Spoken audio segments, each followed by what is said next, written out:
welcome to the first session of Decoding the Idea of Communist China. The topic for this session is Decoding the Chinese Mindset. This session will be chaired by Commodore R.S. Vasan. He's an alumni of the Defense Services Staff College, the Naval War College, and the International Visitor Leadership Program. Commodore has a distinguished service of over 34 years in the Navy and Coastal Guard. He has participated in both the 1971 war and the Indian peacekeeping mission in Sri Lanka during its civil war. Prior to his retirement, he was the regional commander of the Indian Coastal Guard Region East, overseeing the EEZ patrol, SAR, anti-piracy, fisheries protection, maritime border control, marine pollution prevention, and other maritime tasks in the Bay of Bengal. Post-retirement, he has been the Director General of Chennai Center for China Studies and has served in many think tanks and is a regular speaker at many international and national conferences. The speakers for this session will be Dr. Amrita Jash, Mr. Rajaram Muthukrishnan, Group Captain Dr. R. Srinivasan, and Dr. Anand V. Now I hand over the platform to Commodore R.S. Vasan, sir. Thank you, Argesh. Am I audible? Okay. Yes, sir. Good afternoon to everybody, and it's been a lovely session. It started off well, and a great pleasure and honor to be here, and also associating Chennai Center for China Studies with the initiative of Indic Foundation. So, I think both the speakers in the inaugural session have set the ball rolling. I think there's great clarity in what is it that we are trying to do as far as China is concerned. And so from that point of view, my job has been simplified because there are a lot of things that I wanted to say which have already been said by the previous two distinguished speakers, both Professor Swaran Singh as well as Lieutenant General Sharma. So, the only few things before I hand over to the speaker, because it's not my talk, I'm only supposed to be moderating here, just to set the session theme over here. As far as decoding China is concerned, I don't think there's anything new. We've been doing it all these years, but at times with success, at times without success.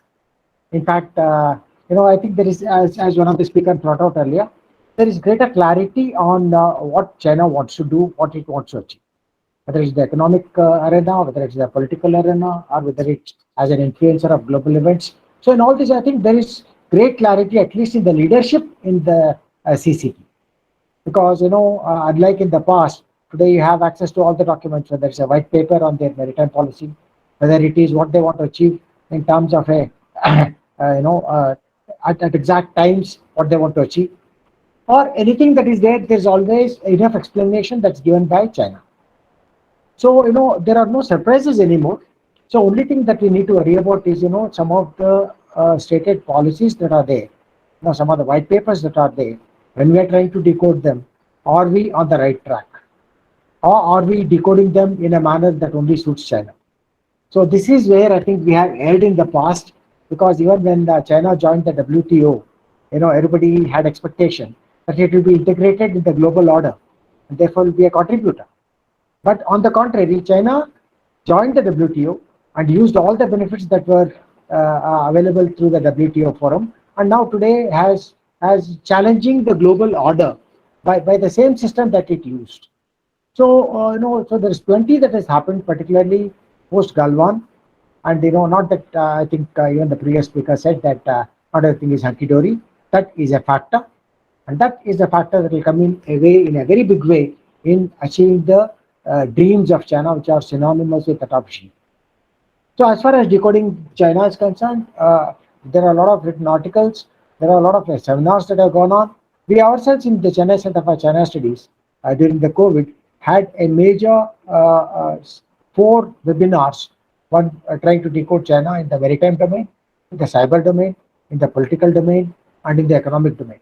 So, all these are already available. Like I said, we need to be cautious in what is it that we are gleaning from what is available outside, and are we therefore on the right track in assessing what China wants to do. So from that point of view, I'm happy to be here in the first session, and there are some outstanding speakers who are there, so I will request them to take over and deliver their talk. I'm sure it will be exciting to hear all the four who I know personally. And I'll briefly introduce them, though I think it's already in your dockets. I'll briefly introduce them. The first speaker is Dr. Amrita Jash, who is an assistant professor at the Department of Geopolitics and International Relations at the Manipal Academy, the Mahe. And she's also a private fellow and was a visiting fellow at the Department of Police, University of Cambridge. She holds a PhD in Chinese Studies from Jawaharlal Nehru University and has authored the book, The Concept of Active Defense, China's Military Strategy. This was in 2021, just last year. I'll also introduce other speakers so that I don't have to intervene and there's continuity in what they present. The next speaker, of course, is a good friend of mine. He's also a member of the China Center for China Studies, Mr. Rajaram Muthukrishnan. He's an investor and director, Voice Snap Services Private Limited. That's what's located in Chennai. He's a chartered insurer from Chartered Insurance Institute, UK, MBA and PGDM in Direct Marketing. There's the Institute of Direct Marketing, UK, and by qualification, and has more than 30 years of international experience in senior management and in leadership roles in leading MNCs around the world. He brings a deep understanding of technology and financial services, industry expertise, with a proven track record of running multi-million dollar PL responsibility. He has worked in leading organizations such as Alliance, IBM, Polaris, and has worked in Hong Kong, which is where his expertise in China is handy. That's why we in fact requested him to be our resource person when it comes to dealing with China. And his knowledge of Mandarin and his knowledge of local conditions in Hong Kong before it was handed over are extremely useful to us in deciphering or decoding China, as it were. And he's also got business network across key markets such as China, Japan, Hong Kong, ASEAN, Australia, etc., etc. The third speaker, again, I'm very fond of calling him the air warrior and scholar. This is a fact. It's not just a routine statement to say that he is both an air warrior and a scholar. He's really been at it. Not only he's a practitioner of the art of air warfare, but he's also a PhD. And we have done phenomenal amount of programs with him. And he is again an asset to what we do together. That is from the Pragna Research Institute in Coimbatore and the China Center for China Studies. So he's the editor-in-chief of the EJSS, which you all must be familiar with, and an online research journal. That's an online research journal. He's a freelancing academician and a Scopus indexed author with over 12 book chapters on governance, environmental social movements, human rights, and political economy published internationally. He has published over 30 research articles through eminent think tanks on international affairs, and he retired as group captain from the Indian Air Force, and he was awarded the VSM, that's the Vishisht Seva Medal, for his distinct service to the country while in service by Honorable President of India in 2012, that's a decade ago. He holds a PhD in political sociology and mentors emerging scholars. This is one thing which I'd like to highlight because he's been instrumental in conducting research methodology capsules. We are in fact doing one right now along with him, and the youngsters who have to be groomed, and they are the gainers of this experiment, and I must thank him publicly for this effort from his side. The last speaker, of course, is Dr. Anand. He is an assistant professor, a senior scale at DGIR, Mahe, from where he had completed his PhD and Masters in Geopolitics and International Relations. He is also the coordinator for the department's China Studies Center and the Northeast Studies Center. He teaches subjects related to theoretical as well as science and technology dimensions of geopolitics. Then his strategic culture. His other areas of research interest include China's foreign policy and its domestic determinants and the geopolitics of Eurasia, Indo-Pacific, Arctic, and outer space. So there's a lot more. I'm not going to read the entire thing. Suffice to say that there are some very eminent speakers today in this first session, and I would like to request now Dr. Amrita Jash to take over, and maybe each of you can sit to about 20-25 minutes so that we have some time for question and answer sessions. Thank you. Over to you, Dr. Amrita. Thank you very much, sir, for that kind introduction. A very good afternoon to everyone, and to my warm greetings to my co-panelists and the chair. As the theme of the discussion of the 2 days is decoding China, we have been decoding China for quite some time now, and yet we see that China still remains to be a mystery box. Because as now, unlike the past, China has classified its documents. But as to reiterate what Commodore Vasan said, when you try to assess China, the rereading or reading in between the lines becomes very important and significant, because there's a vast difference between what China is trying to project and how we are trying to read China. So that brings in or tries to fill up that gap of where the decoding lies, or rather the blurs where the decoding needs to happen. So, as I've been given the topic of political structure of the Chinese Communist Party, the working of the Chinese Communist Party is very well known to all. So, rather than reiterating on the similar points, I tried to give a broad canvas, the assessments I draw over the understanding of the party since its inception till today, and how it has evolved. And as I would like to start off with saying that when you want to explore, understand, examine, or assess China's political structure, or rather China in itself, the politics becomes the key, or rather the structure becomes the key. And understanding of this very structure lies in the idea of the party, that is the Chinese Communist Party, which China likes to call it as Communist Party of China. So which is very distinct in the very interpretation of it. So unlike the very concept of a state's party, like in terms of China, it's called as party state. So that makes China an exception in the order or in the very acknowledgement of a country. What becomes a party state? China makes an exception in the world scenario by itself being a party state rather than a states party, which you see in any democratic setup or any setup. Like for India, we have a party state. So this becomes the first demystifier for understanding of China. Now, the People's Republic of China, as it came into being on 1st of October 1949, is characterized to be a party state, not prior to that. So that the insignia, therefore, the inception from 49, ruled by the CCP, and more significantly safeguarded and protected by the party's army, that is the People's Liberation Army. So if we join the dot, the party state and the party's army equivalent to the PRC, that's what the idea or the ideation of the nation state of PRC can be decoded. Hence the keyword becomes the party. And if I have to draw further, the mindset, that is the centralized mindset, which distinguishes China, makes China an exception in the understanding of its workability, political, economic, social, and above all, the way China behaves, interacts, or sees itself in the world order. Now, what makes the CCP, therefore, an exception? If we read it historically, the success of it, a party like CCP, something that, the party was inspired from the Russian Revolution, but we see the distinction. Russia couldn't retain the same makeup. But China as an entity which was driven or inspired by this foreign mentality could adapt it, locate it, and sustain it over time as its political philosophy.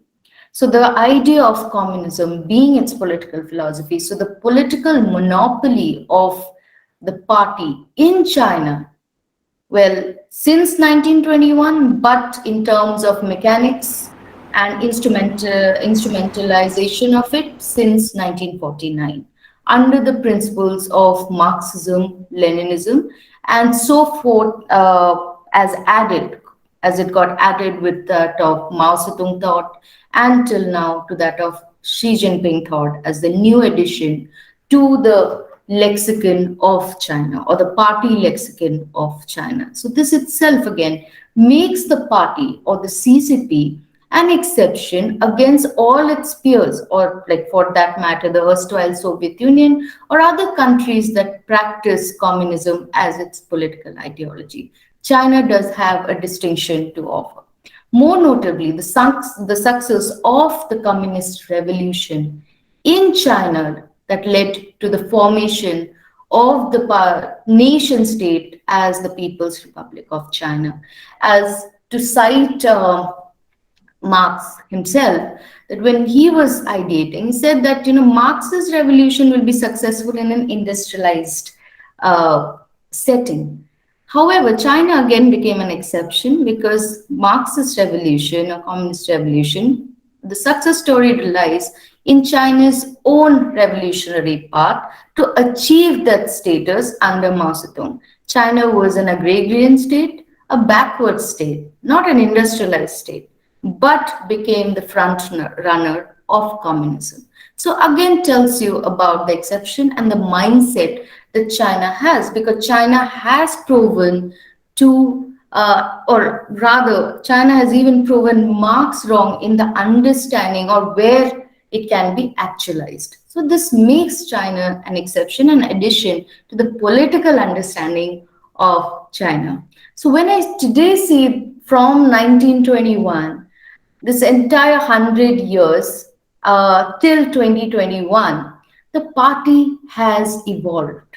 And the very success story or sustainability lies in the evolution of the party, the way China or the Communist Party adapted itself to the need of the hour.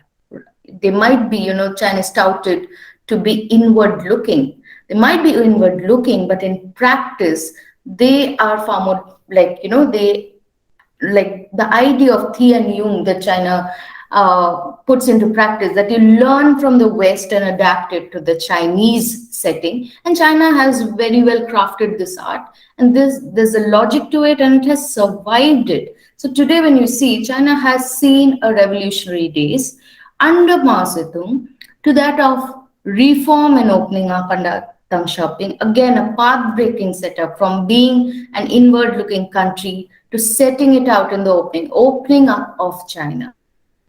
Or that of the current times where we are seeing a China that is going for that quest of rejuvenation of the Chinese nation under Xi Jinping. So these three broad markers gives us enough food for thought that what is the Chinese mindset? There is a constant, the revolutionary attitude is not dissolved. Well, not in practice, because China is now a full-fledged nation state. It has replaced Taiwan in the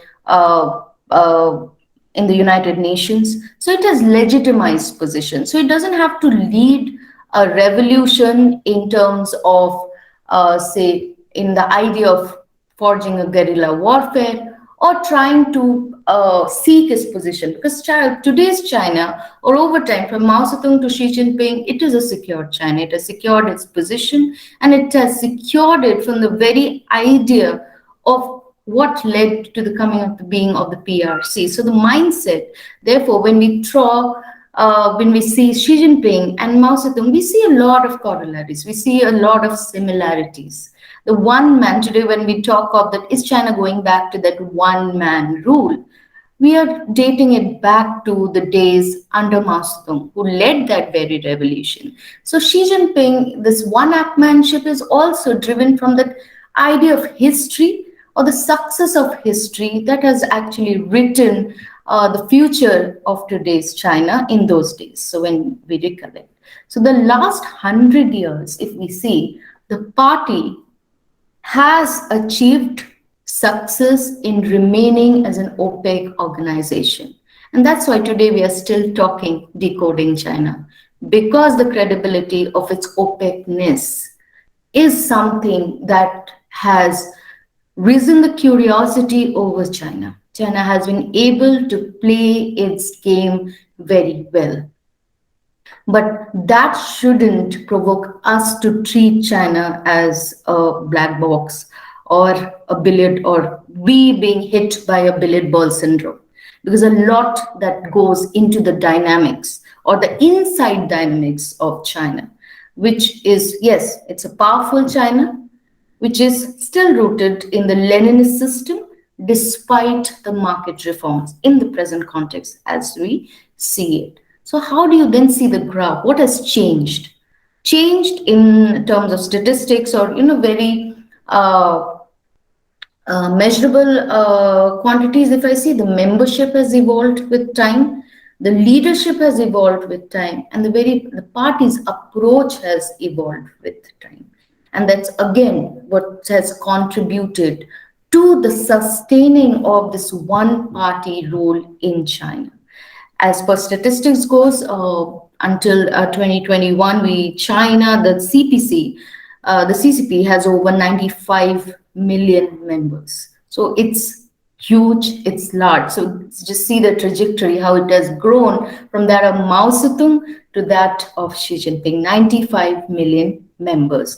And also in terms of composition, so from being largely, male dominated, like 70 or roughly 70%, to that of women coming into the consideration. Now it stands to almost 42% that women are members in the of the party. But what is the departure point is, what was the starting point of the party coming into being? The major or the cadres were mainly drawn from the proletariat class, right, which led the struggle against the bourgeois. But today we see that that proletariat class only comprises of roughly 30%, that is comprising of farmers, herders, and fishermen. So once, which is almost like we can say in entirety, 90% or 100% from the inception.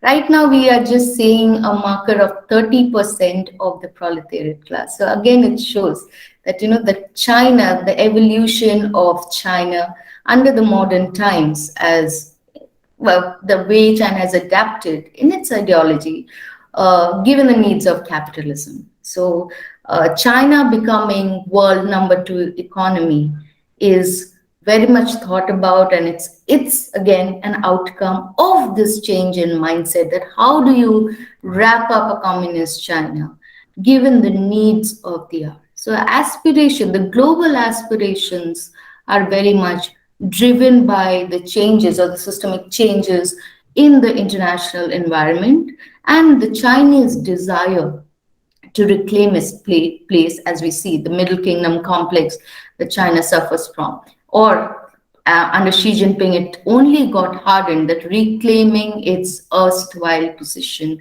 as that, tributary state, or rather say Tianxin, as China likes to call it. Now, under this broad framework, when we talk about the political makeup of China, it's very distinct. Like Xi Jinping's first profile is not president, but general secretary of the party. So that again is the signifier that where does the party stand? So when we talk about the political makeup, there is the CCP leadership structure, which takes the prominence, aided by the governance structure. So when we talk under the CCP leadership structure, of course, at the helm of affairs is the general secretary, which is Xi Jinping, and we have seen the tradition that the presidents have been the general secretary of the party. But the CMC is something that, not every president took in the initial go, like Deng Xiaoping being an exception. He was the chairman of the CMC, but he was not the president. So that's something that brings in the change. And also, China didn't have another chairman. Till today, Mao Zedong has been the only chairman in the Chinese history. So there are many separate demarkers, or like say departures in the Chinese political process. Now, after the general secretary, what comes is the Politburo Standing Committee, and we see that earliest from 9 to now 7, the elite clique that decides. Again, who takes the precedence over there? It's Xi Jinping and his team of players. Then comes the Politburo, which comprises of 25 members, again, much concise. Further by Central Committee, which is roughly 370 members, and to that of the National Party Congress of roughly 3,000 members. So this is the main political setup. So if you see the party state, this is the hierarchy that follows, where the General Secretary is at the helm of affairs. Now, under this setup, the government structure is branched out. So when we talk of PRC, so the president, so General Secretary, and then evolved into a president. So Xi Jinping having the presidency. Under him, now you have the People's Political Consultative Conference, the National People's Congress, that is the legislature, the National People's Congress Standing Committee. So they are the three major branches.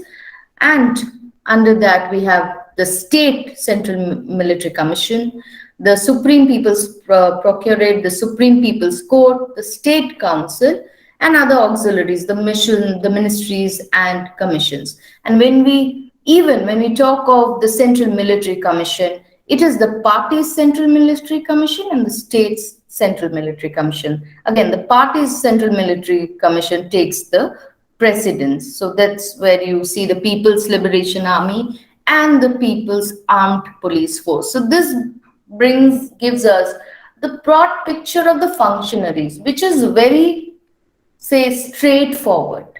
You cannot be confused what goes into the political mindset or how does this organization function. And with Xi Jinping, we see that in every organization, he has taken the commands. So that's why he's called chairman of all things, which is again a significant departure from his predecessors. So that's how the party has been evolving and its setup has been evolving. Now, again, a different marker when we say China is an exception. We generally have a country's constitution, but for China, you see the party's constitution. So the party's constitution lays down the foundation or the basic principles or the guiding principles of the party, which today it still suggests that the party sees itself, as I quote, guiding the overall situation.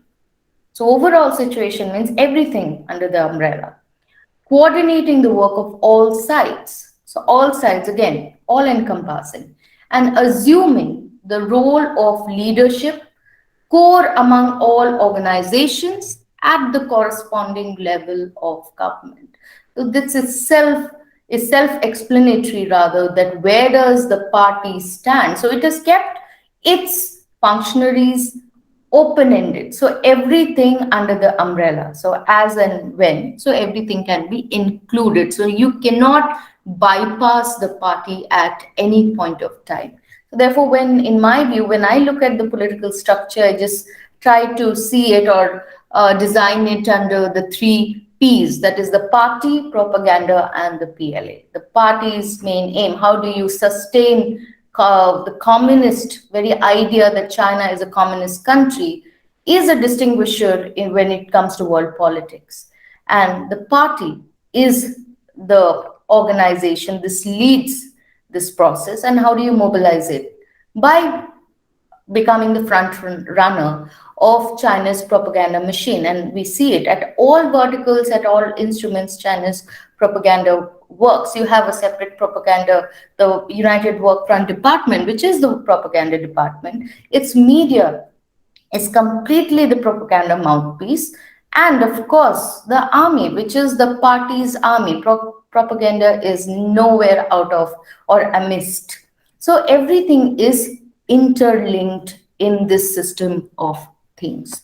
And what do you therefore aim for if you're so interlinked? You aim for protecting the monopoly of the party. And with this setup, Communist China has been able to do that. Protecting the monopoly of the party, legitimizing it, and protecting its interests. Now, it's very interesting to note that when I talk of legitimizing it, it's a very crucial factor. Because if we see the party's history from 49 onwards, the biggest challenge came in 1989 with the Tiananmen Square protest. That was the biggest challenge against the party. Therefore, the question of legitimacy has become very integral since that time, since the Deng Xiaoping leadership. The idea of protecting this one party dominance became the biggest challenge, that how does this party sustain itself, because the roots or the ideas of democracy in the Chinese mindset started taking roots. Dr. Amrita, sorry to interrupt you. Can you wind up in 2 minutes? Yes, sir. So Thank then, you. yes, sir.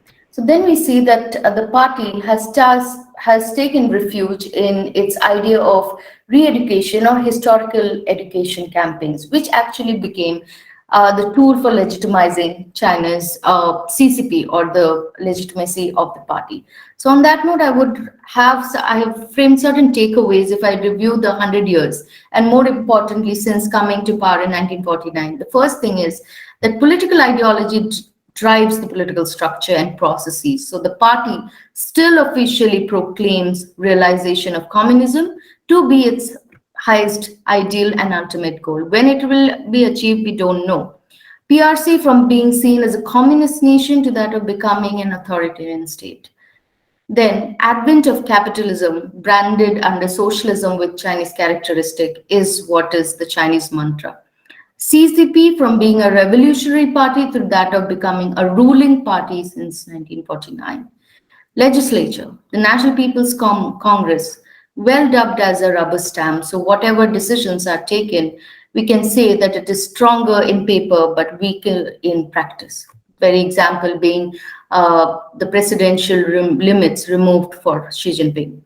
Now, the new trend is that of a very personalized leadership. We saw that under Mao Zedong, we saw some remnants of it under Deng Xiaoping, but in all magnanimity, we are seeing it under Xi Jinping. Then another remark is that the target-centric party approach, which is we are very much aware of under Xi Jinping, the party state and the party's army, be it the twin goals of Chinese dream or China's military modernization or achieving the world-class military status by mid-century. So very target-centric approach. Then consolidation of one-man rule. From Mao Zedong, we are seeing in recent times, unlike his predecessors, Xi Jinping has epitomized it under being called the chairman of all things. New addition to that so far we saw that pledge allegiance to the party, but the new entrant is that not just to the party, but to the leadership, but more importantly to Xi Jinping. Now, there are weaknesses as well. Corruption and factionalism has taken over, so this has become the biggest weakness that the party and the leadership is dealing with. And last but not the least, the current party is a wolf warrior party. We are seeing it well demonstrated in every angle. Therefore, the key debate, if I put this in entire gamut, still remains and still debated: will China ever become democratic? The answer to which remains no. And in the current times, all the more under this current leadership, it remains to be a bleak. However, I would like to end with the dichotomy that the current China is communist in theory, but capitalist in practice. Thank you so much and look forward to your comments and suggestions. Thank you. Thank you, Dr. Amrita. I think that was an excellent presentation on the polity, on the politics, the party and the ideology. I think there is such a logical build-up of the entire, sequences. Now, quite clear about, what they want to do, what they do not want to do. But at the end of it, as you said, towards your end of the presentation, the dichotomy remains. So, with that, let me hand over to Mr. Rajaram.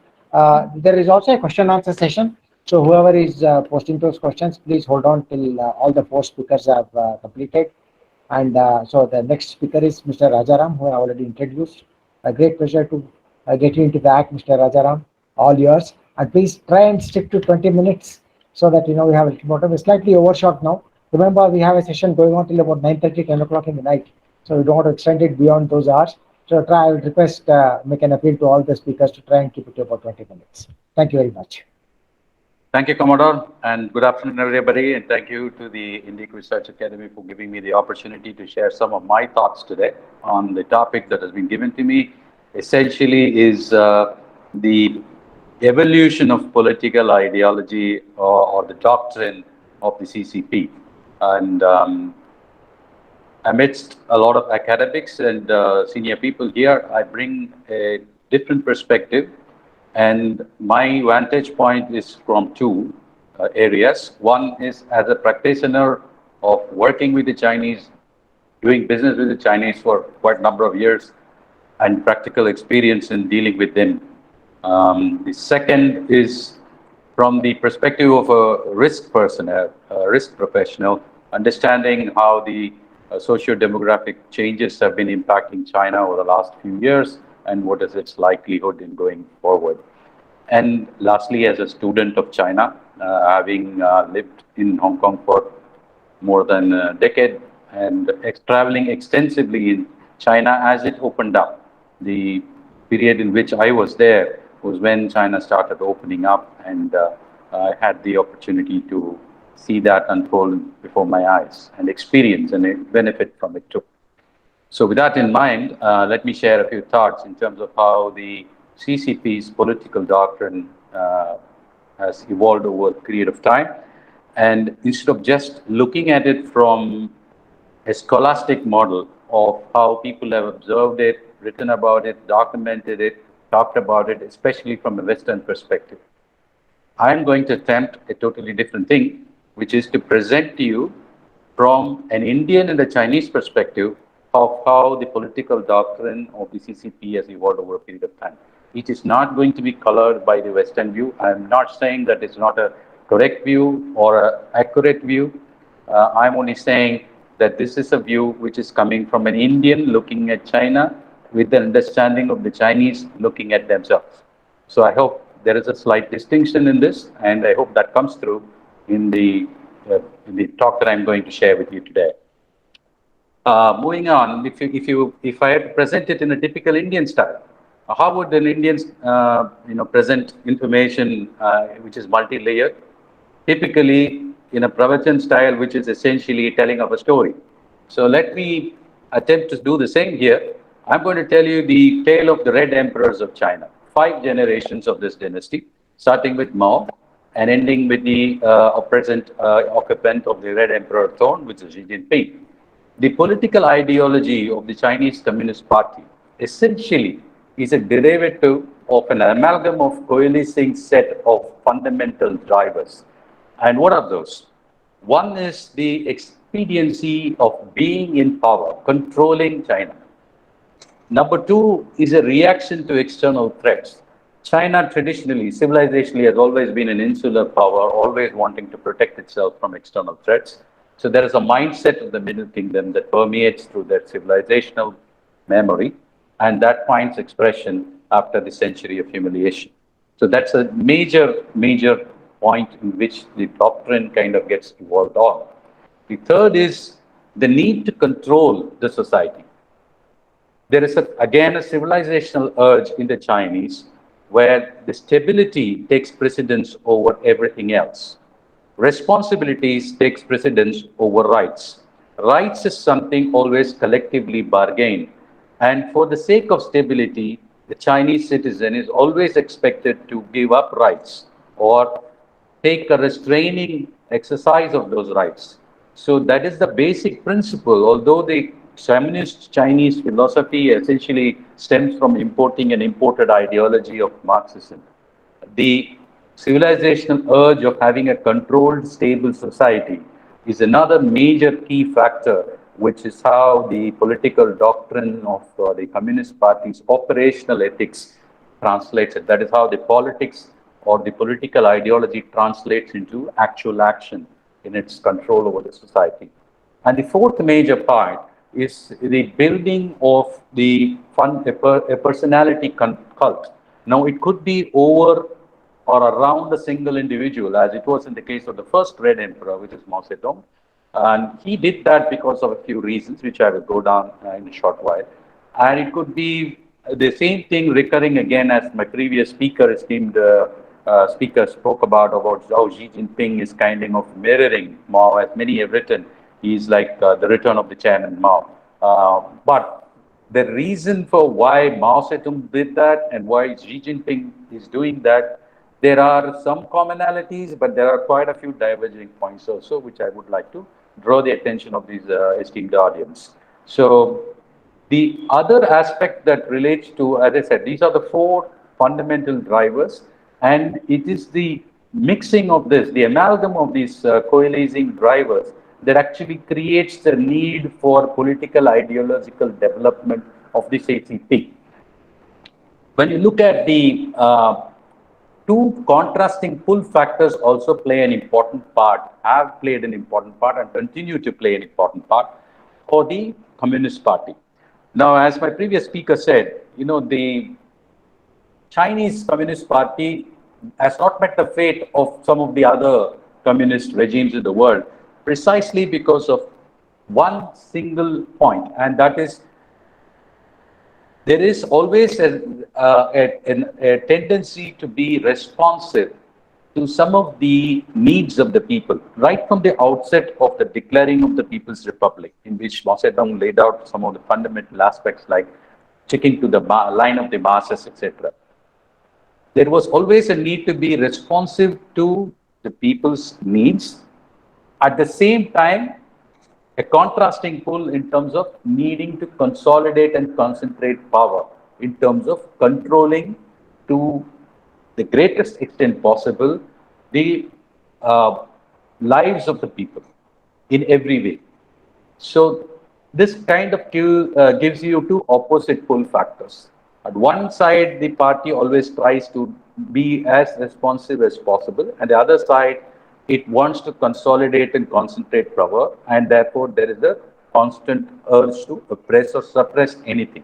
So these two contra pulls have also given rise to what we have seen over a course of time, the wild swings that have happened in China post 1949.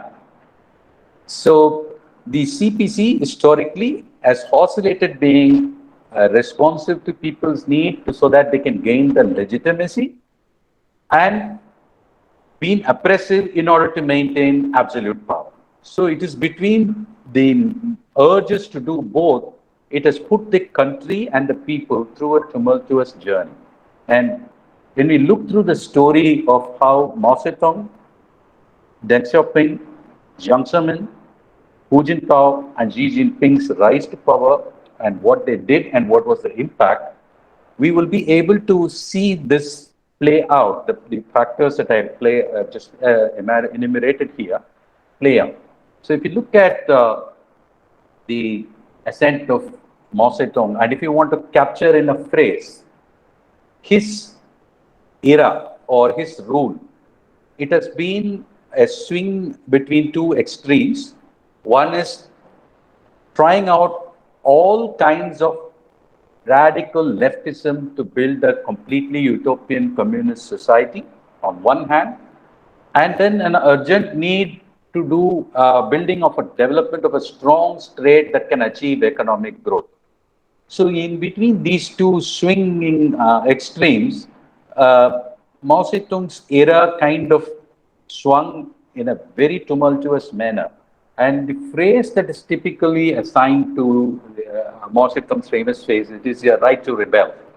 And this is the rebellious revolutionary state, a revolution that became a party, that party became a state, or a party with a state, as my previous speaker put it.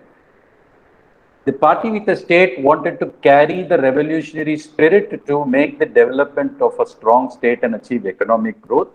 And they wanted to build a utopian communist society, which means the party has to control everything. So when at the outset in 1949, when the development, there were always two factions that came about.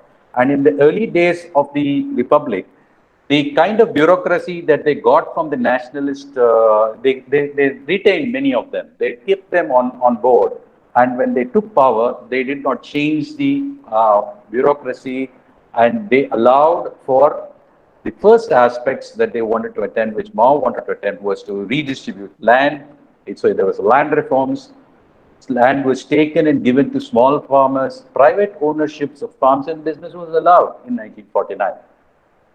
But his strong sense of being the need to be in power, and Mao was ascent to power was a result of his adopting a very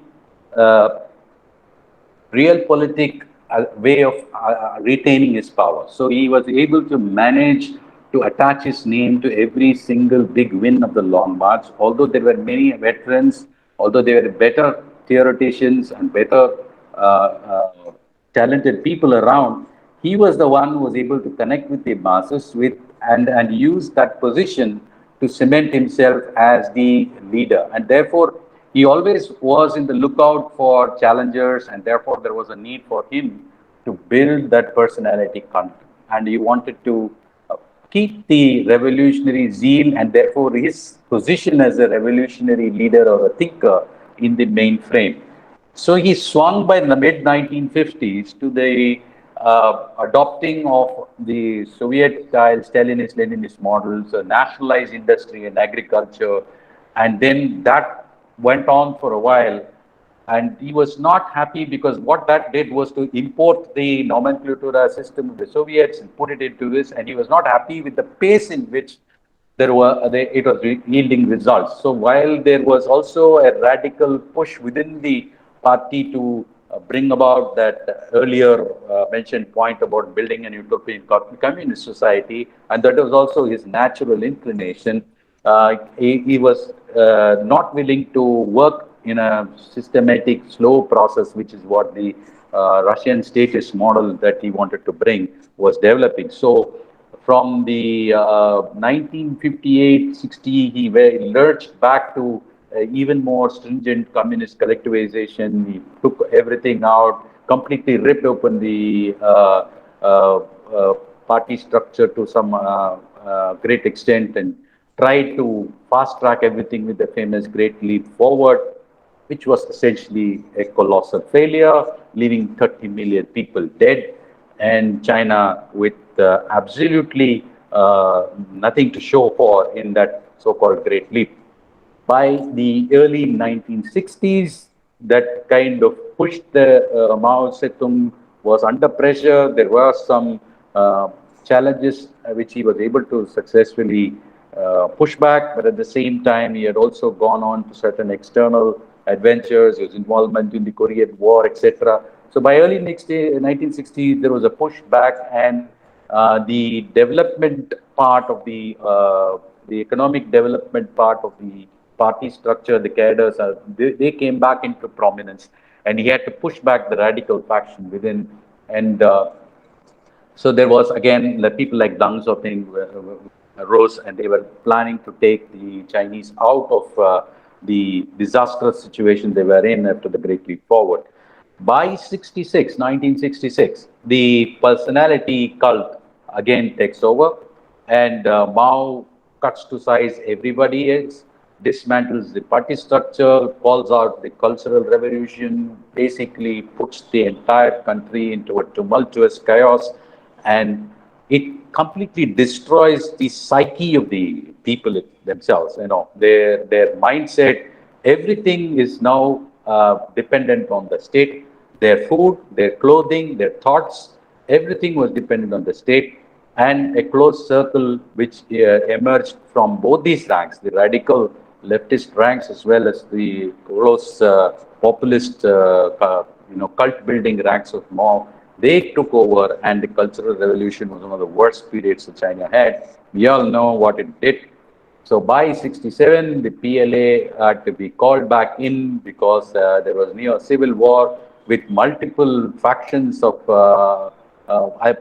pledging allegiance to Mao, fighting with each other, and the party was already kind of in a disarray. So the PLA was brought back.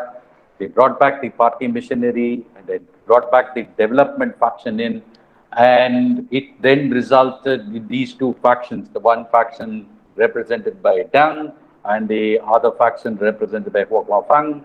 They kind of have their rivalry going.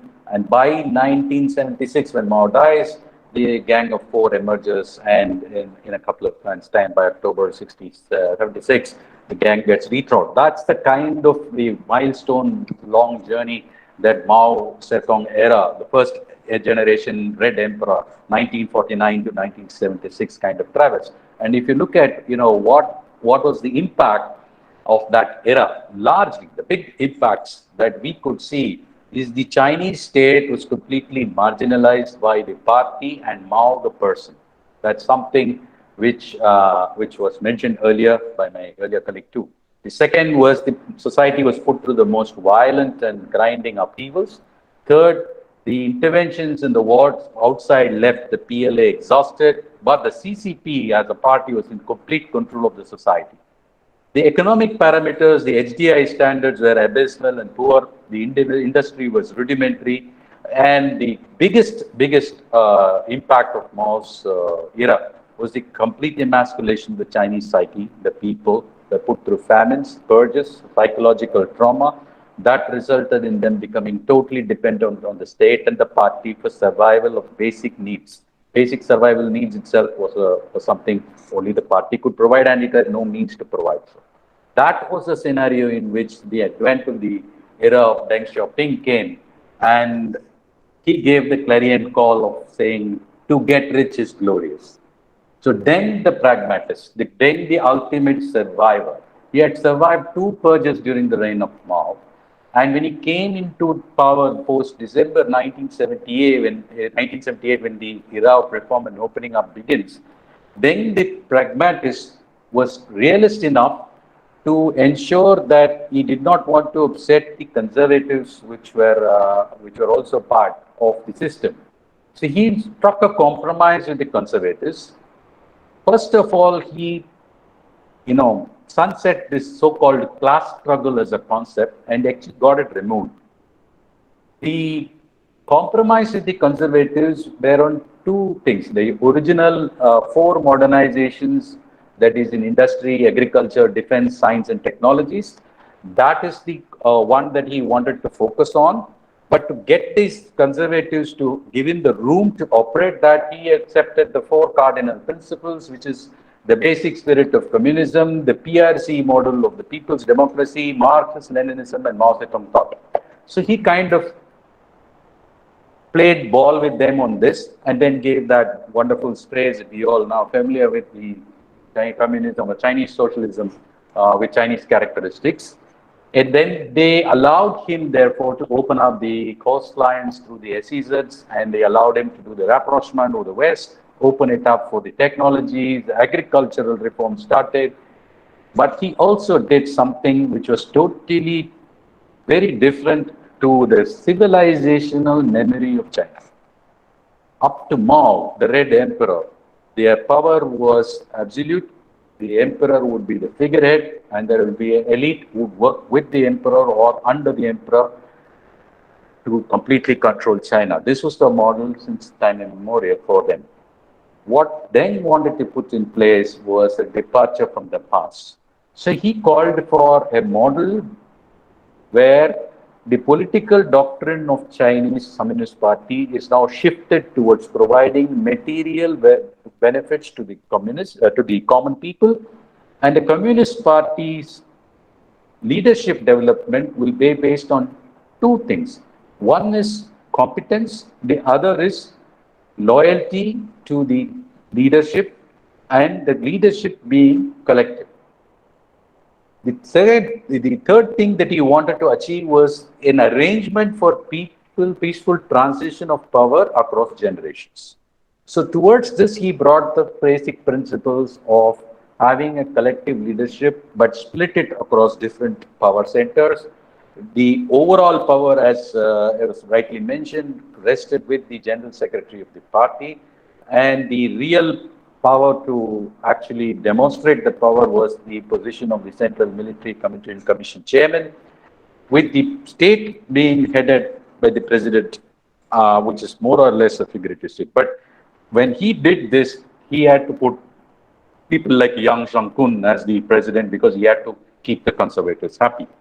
And his original team, which was Zhao Ziang as the General Secretary, was basically to move the party from a model based on political ideology to a model based on economic achievements.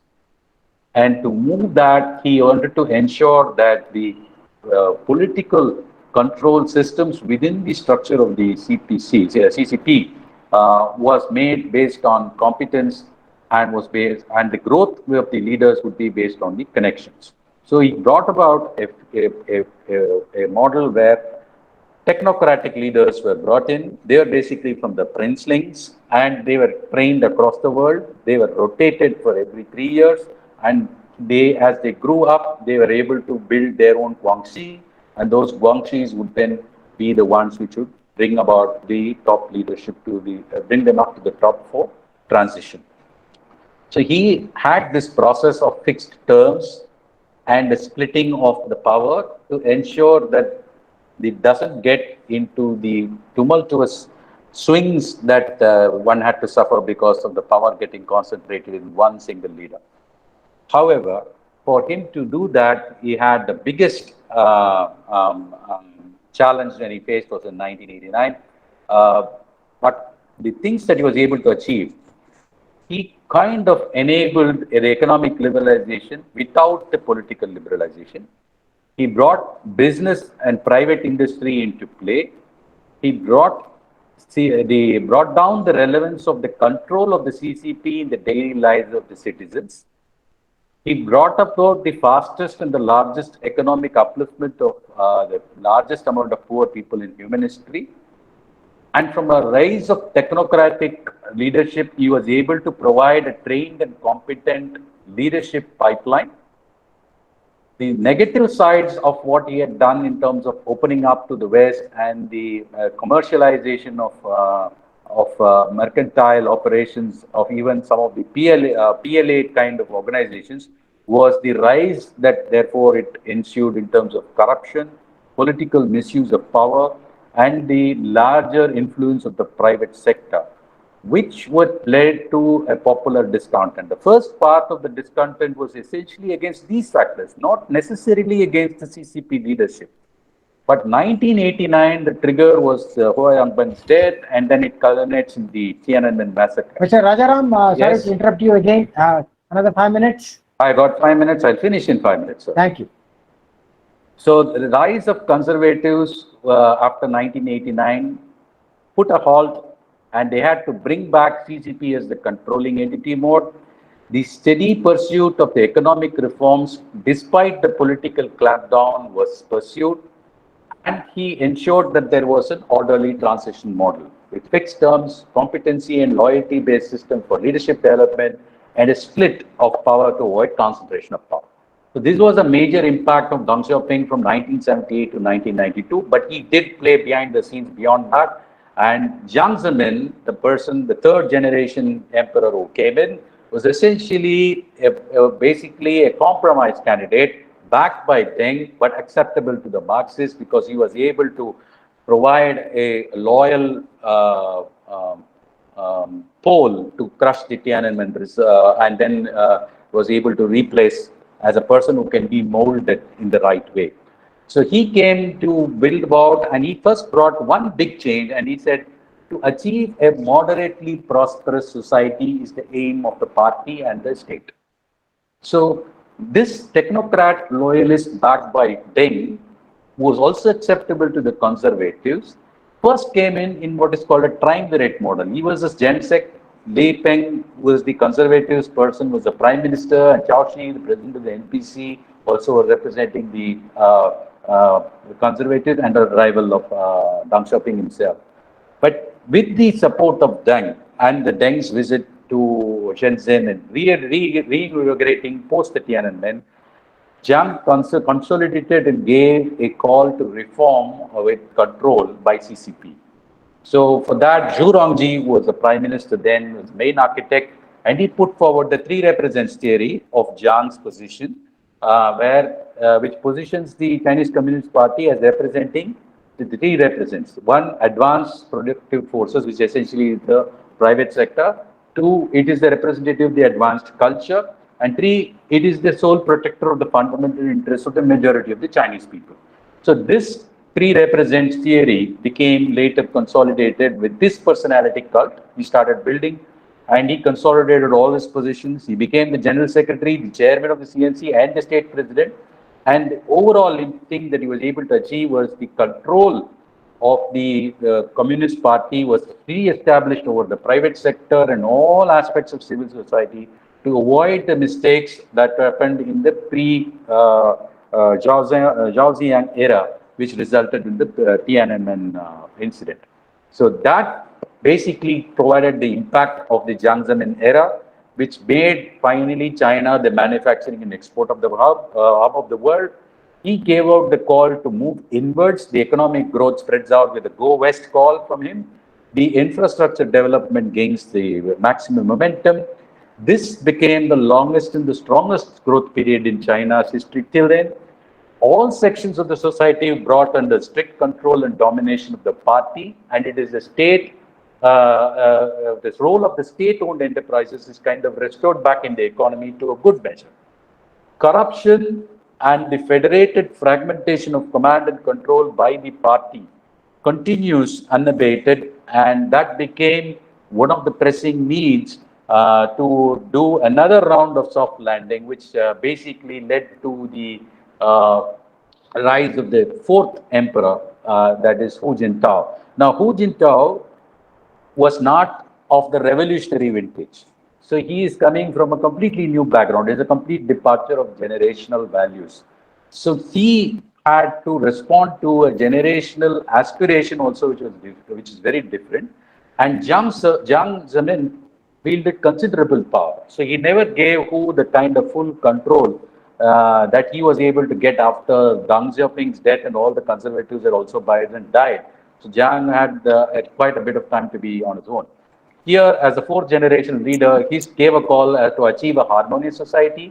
The biggest thing that was looking at him was growing income gap and inequality, which are seen as dangerous. So he came up with the scientific development and harmonious society as the clarion call. And he kind of stabilized a certain structure to the CCP's model of competency-based development and leadership pipeline. The lack of political reforms that the Westerners assigned to this period, and they call it the lost decade, but that was never the priority of Hu Jintao. His priority was to ensure that the private sector participation was enhanced, but under the control of the party, and the party's participation in the private sector was increased. State was facilitated and brought back into the mainstream, but it was controlled. Unlike Jiang, who is not able to leave behind a theory or a thought, he's never given that opportunity. Okay, he provides a certain Mr. Rajaram, so, can you please wind up? Yeah. Yeah, please wind up. This brings us to the last of the emperor, which is Xi Jinping. Now, the Xi Jinping is a princeling, but he's not a technocrat like Jiang or Hu Jintao, completely competent and ruthless in his administrative capabilities. The China dream resonates with the aspirational China of achieving its manifest destiny. This puts China in what was discussed in the earlier session also, which is basically they are not a status quo wanting power. They may not be a hegemonistic power, which is still a debatable point. I think they are, but they are not a status quo. They want to replace America. They want to be the superpower and the sole superpower. He also overturns the collective leadership and shared power concept that Deng brought, because that is in complete variance with the Chinese civilization history. Forget the CCP. Before that also, it was always concentrated power and there was no collective leadership. He unilaterally is able to change the constitution. He is the first Red Emperor, not even Mao was done this, who has got his thought written into the constitution during his term. Even Jiang could not have it. It is only got it as a theory. He revised the Mao consolidation of power personification. The core word that is used, core of the party, is himself. The personality cult is now done by Xu, which is a study of G thought, which is now mandatory. They even have an app for it.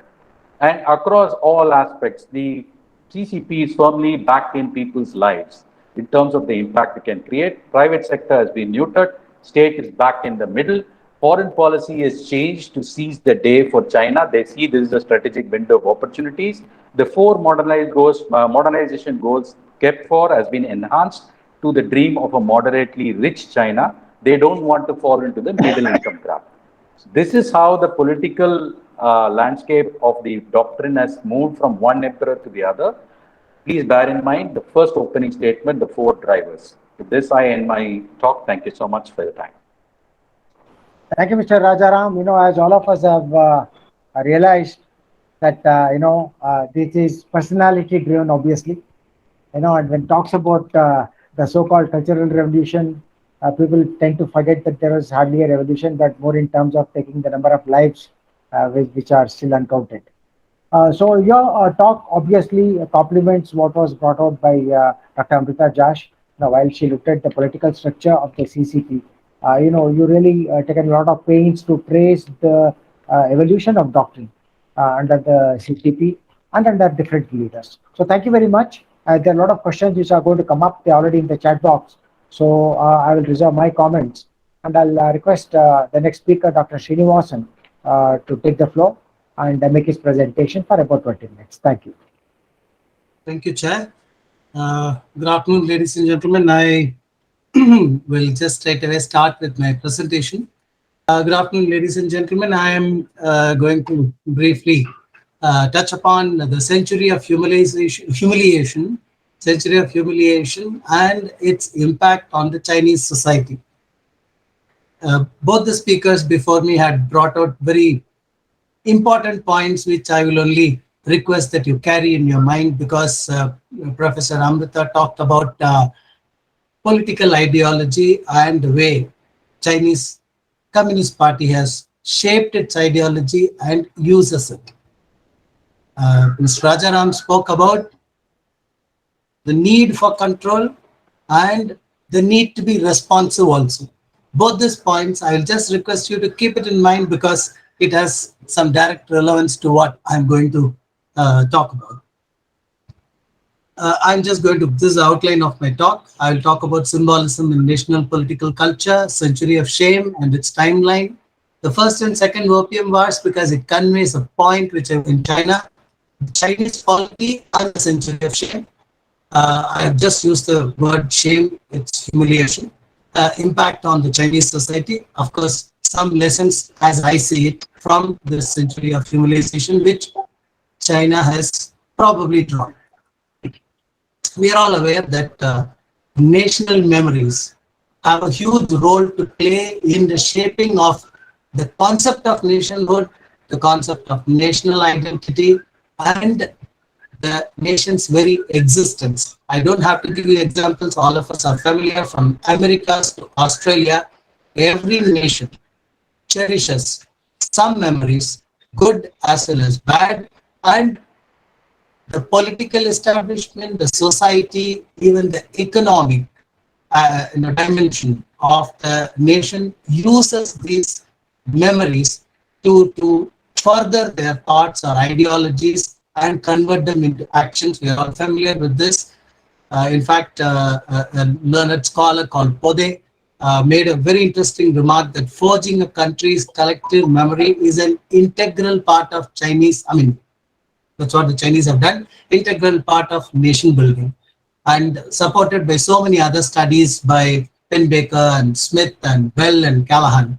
But most notably, Ernest Gellner, who is considered to be the father of this thought, national memories and the role that they play in forging national identities. He has always insisted that nations and nationalism are real, and they are powerful sociological phenomena, even if their reality is quite different from the tale told about them by the nationalists themselves. The truth may be different, but the way it is being told matters. That is the crux of what Gellner found. Again, Smith found that if there is no memory, then there is no identity. If there is no identity, then there is no nation. So all nations need memories. The studies conducted by Purdue University and other universities show that 2 generations of Chinese, the generation of Chinese who grew up in Mao's time, shall we say 1949 till recently, say about 12 years back or 15 years back, and the millennial generation, the 2000 onwards generation, which is almost 20 years plus now, the millennial generation, both of them have different perceptions about Chinese polity. The earlier generation, for reasons which my predecessors, the speakers have highlighted, have been probably forced to think the way they were told to think. But the millennials, with access to their internet, with access to social media, with the access to the larger world, because we are all aware that China has opened up. Okay. With that kind of a opening up, the millennials who are in touch everywhere, they do not view the Chinese polity the way the earlier generation views. But what these studies by Purdue and other universities, in conjunction with or by themselves, even on Chinese diaspora abroad, particularly in America and Canada, they have found that the new millennials have a higher sense of nationalism. They feel proud to be Chinese. They want to celebrate their culture and tradition, even though they may have reservations about their polity, that is the CCP and the political establishment, whatever has been discussed earlier. Now, when we talk about China's century of humiliation, so what do the Chinese consider as the components of that humiliation? I have just tried to list the historical incidents. It started with the defeat in the first Opium War of 1839 to 1842 at the hands of the British. The unequal treaties which followed, which China still refers to them as unequal treaties, though the countries which import the treaties on Chinese, they don't say it is unequal. But the China categorically, Chinese historians and scholars, they say they're unequal treaties. In particular, they refer to the Treaty of Nanking, the Treaty of Whampoa, the Treaty of Aigun, and the Treaty of Shimonoseki. Defeat in the Second Opium War, that is, which followed after the first, in between 1856 to 1860, and most importantly, the sacking of the old summer palace by the British and the French forces. The signing of the Treaty of Aigun in 1858 and the Treaty of Peking in 1860 during the Second Opium War, which ceded outer Manchuria to Russia. This was the beginning of slicing of China. There was a mention about the concept of sovereignty. There is in the earlier talks and the inaugural session, China considers even the adjoining countries, many of them, at least some portions of the adjoining countries. There are 14 neighbors that China has. Those territories, China considers it to be their own. It is part and parcel of what you now call as the Celestial Empire, and the Son of Heaven was the boss. But what happened in 1858 and 1860? It started to be sliced away to other people. It started with the Russians. Outer Manchuria went to Russians. Then the partial defeat during the Sino-French War, that is 1884 to 1855. Loss of suzerainity over Vietnam. Annam was so close to Chinese, they never considered it anything other than China. It was part of China. And its influence on the Indo-China peninsula, it started deteriorating because of the defeat at the hands of the French. Then defeat in the first Sino-Japanese War of 1894-1895. Again, the 8-nation alliance and their invasion to suppress the Boxer uprising in 1899-1901 and the resulting Boxer Protocol, which imposed reparations in excess of the Chinese government's total gross tax revenue. The simultaneous Russian invasion of Manchuria again in 1900. The British expedition to Tibet in 1903-04. The 21 demands in 1915 for an advantageous loan and local government control by Japan because Japan had already defeated China.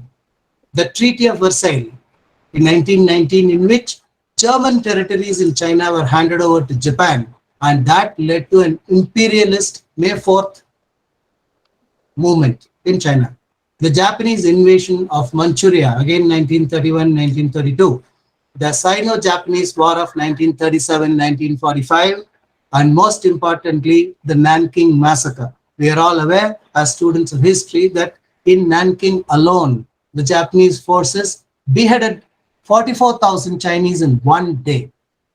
And these are not memories which a nation is likely to forget, and that is precisely what the Chinese did. They did not forget, but they institutionalized it. How did they do?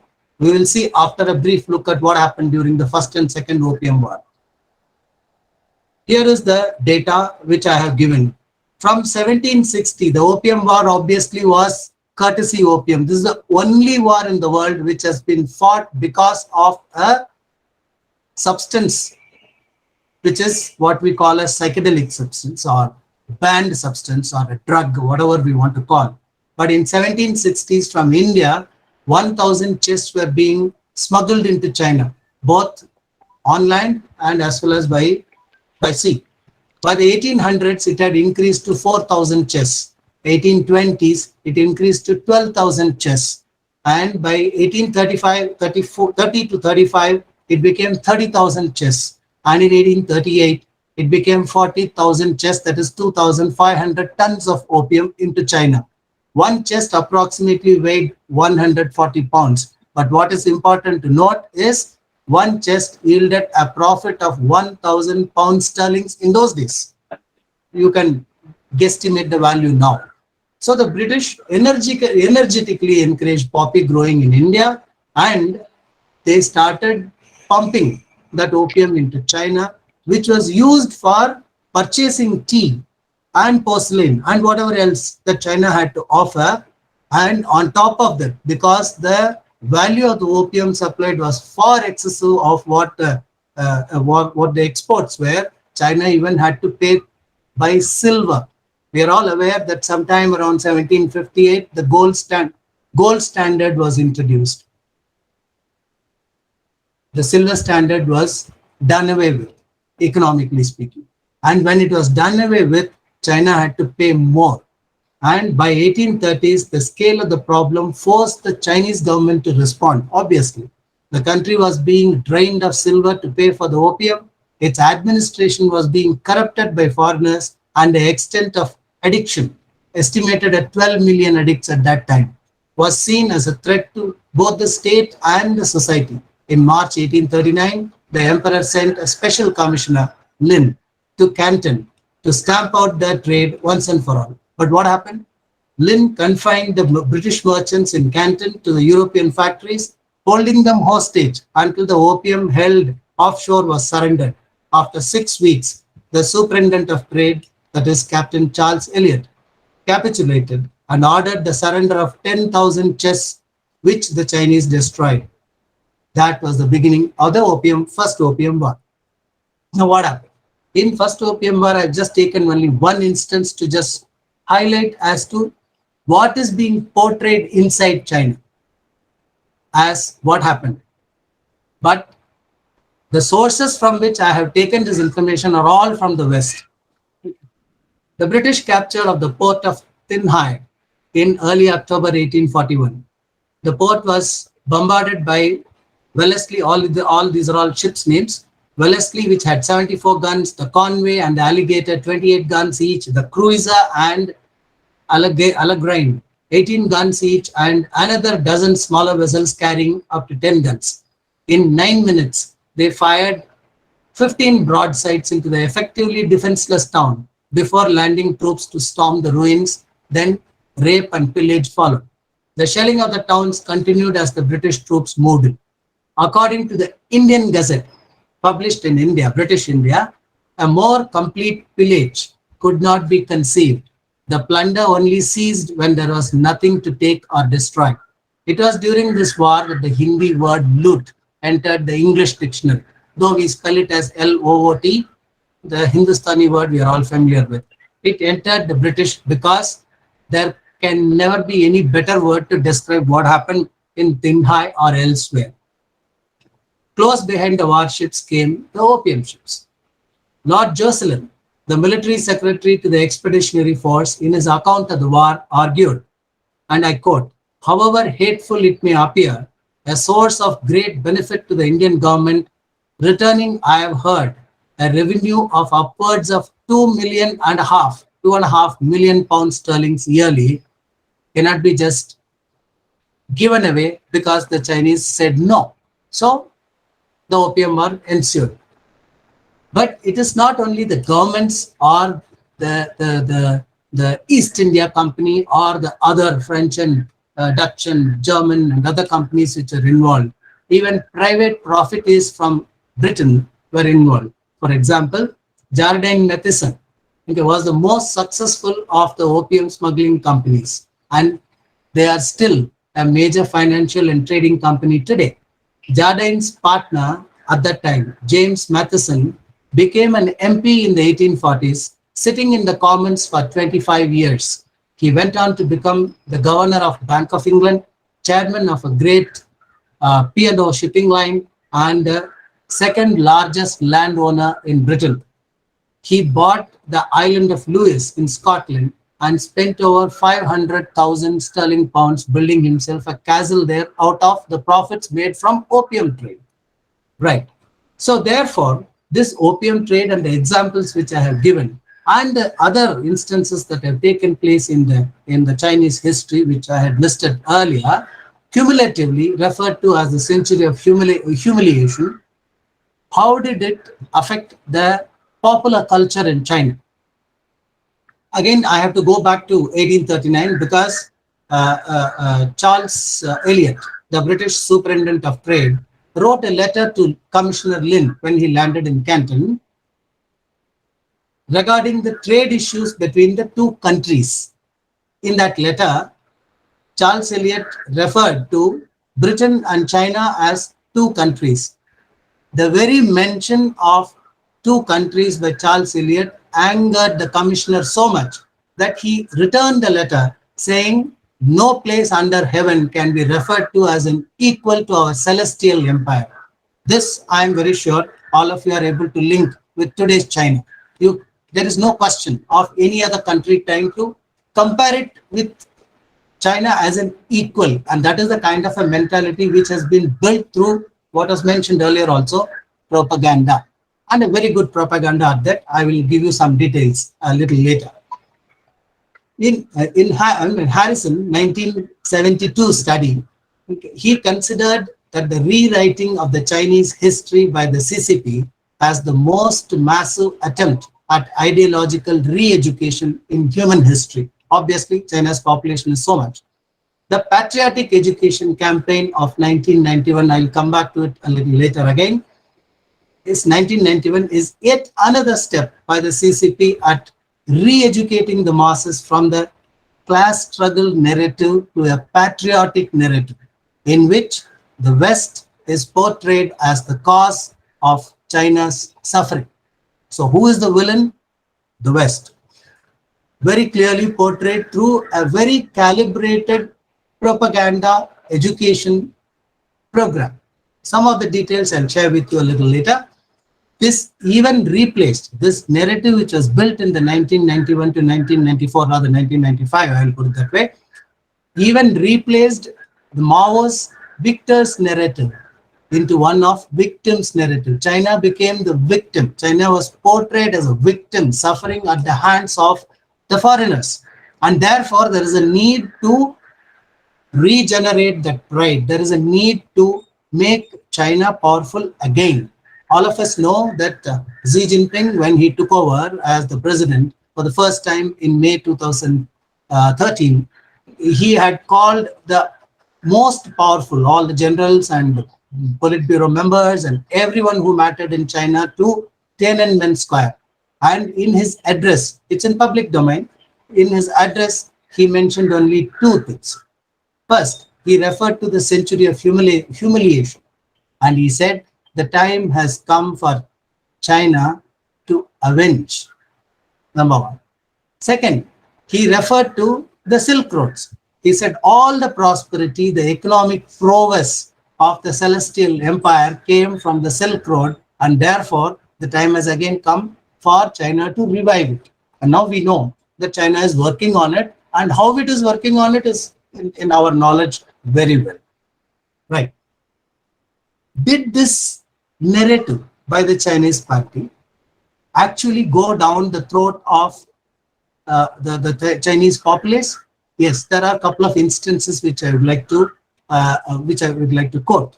Okay. The Tibetan uprising in 2008 or what the Chinese call as the 314 riots, March 14th riots. The reaction of overseas Chinese women, middle-aged Chinese women, is here, and I quote, "We couldn't believe that our government was being so weak and cowardly. The Dalai Lama is trying to separate China, and it is not acceptable at all. We must crack down on the rioters." And this was reported by New York Times because this Chinese expatriate lives in New York. Again, scholars like Zheng Wang, who had studied this phenomena of national memory and this education campaign or patriotic education campaign, find that even the internal social movements in China have taken a distinct reorientation from that of anti-corruption and anti-dictatorial or pro-democracy. From this stance, that is anti-corruption, anti-dictatorial, pro-democracy stance of the 1980s, to those of external-oriented anti-Western from the 1990s. A very carefully cultivated program. What is that program? We will just see. What did the Chinese CCP and therefore the government do? In 1995, the Ministry of Civil Affairs announced the selection of 100 national-level patriotic education bases. They are referred to as patriotic education bases. These 100 sites will receive central funding and would serve as models for local-level patriotic education bases. What are those patriotic education bases? This is concerning external conflicts, that is anti-Japanese. There are 20 sites in China. Opium Wars, there are 7 sites. Korean War, 4 sites. In all 100 sites, 100 sites. China-India War, 1 site. War with Dutch or Taiwan, 1 site. Okay. Like that, if you see down the line, for each aspect which is covered by those items which were mentioned as part of the century of humiliation, they have very carefully curated and created education basis where it is compulsory. Yes, it is compulsory because even Mr. Rajaram talked about control. There is a control. It's compulsory, but the fact is that remember that young children, school children, college children, adults, everyone is taken there and they are talked to as to how China has been shamed and why China should rise out of that shame and therefore become the celestial empire again. Okay. Therefore, this popular culture of carefully cultivating this education basis has had some effect. There are contra opinions also, which I will just mention. Okay. But before I do that, I have to go back again and see why did the polity choose to utilize the century of humiliation as a tool for reforming, shall we say, public opinion? All right. Okay, what happened in Poland and Hungary in 1989? All of us are aware. The Polish United Workers' Party, which was actually a huge, symbol of communism in Europe and very close to China also, I believe. It initially, when 1989 happened, when the Berlin Wall came down, it initially tried to introduce reforms, what you call as democratic reforms, participatory reforms. But the introduction of the very reforms and internal dynamics and political pressure and pull inside PUWP itself pulled down PUWP, and we know now PUWP is history. Okay, Poland is not having any kind of this thing with PUWP anymore. Okay, we all heard of Lech Walesa, but that's history now, right? And the same thing happened in Hungary, which was again another epitome of communist empire. When these pro-democracy intents were introduced by the communist parties there, the country's communist system and the party system collapsed, and they could not resist what they call as the bourgeois liberal ideals sweeping into the larger society and the party politics itself. So Shini, sorry to interrupt you. How much time do you want? maybe 3-4 minutes, sir. Okay, thank you. Okay, sir. When the Tiananmen happened in 1989, the Chinese polity woke up because they had only one single agenda. The agenda was this bourgeois liberal ideals, which was being used as a dark and threatening place for China by the Western countries, should be prevented. How do you prevent? It's only by switching to what we call, as I have given the 4 re-education objectives which Deng himself laid down. There were party people, there were two sides of the party. The first, Li Peng and Yao and Deng Xiaoping, advocating control, total control, and Hu and Zhao and other people advocating liberalism. There are differences of opinion, which was mentioned earlier also. But when Deng introduced these 4-point objectives in 1991, it became the mantra for China. And that is how they embarked upon this history education reform as a fundamental strategy to defend against the peaceful evolution plot of international hostile powers. This is the beginning of the reforming of the society. Now, when we look at the various, again, studies which have been conducted, this study incidentally was conducted in collaboration with the Chinese University in USA. And this study showed that the modern millennial Chinese, if you see the percentage 47 plus 44, okay, they are proud to be Chinese, though they have reservations about the politics. But overall, their pride, which has been kindled through this program that China has massively launched, and Mr. Z has embarked upon further this thing, which is reported by Wall Street Journal also, given the citation here, has had distinct impact on the Chinese society in converting that century of humiliation as a motivation for taking China forward, with people believing that the country is moving forward. And they are not wrong, because of 3-4 instances which I would like to just give you as an example. By 2019, we know China's GDP had reached 99.09 trillion yuan. The economic performance of China need not be highlighted. Again, in 2013, they launched that Belt and Road Initiative. We know that 90 countries are part and parcel of that Belt and Road Initiative. We can keep saying checkbook diplomacy, we can keep saying all other terms, but the fact is that we cannot ignore that Chinese have been successful in expanding their so-called Silk Road, even up to Italy and Spain. They have, even Hungary is part of the program. Bulgaria is part, everybody is part of 90 countries. And they have very carefully also accommodated private enterprise. Mr. Rajaram spoke about it, so I will not mention too much, but there is a calibrated moderation. And in terms of economic strength and military strength, China has grown. We all know. And this is, Admiral Do from Novarissimo, who is commanding USS Theodore Roosevelt during the exercise year before last in the South China Sea. He made a statement, we are seeing larger number of aircraft, larger number of ships available to the Chinese military being utilized on a daily basis. So the capacity has clearly increased. So what is the lesson they have learned?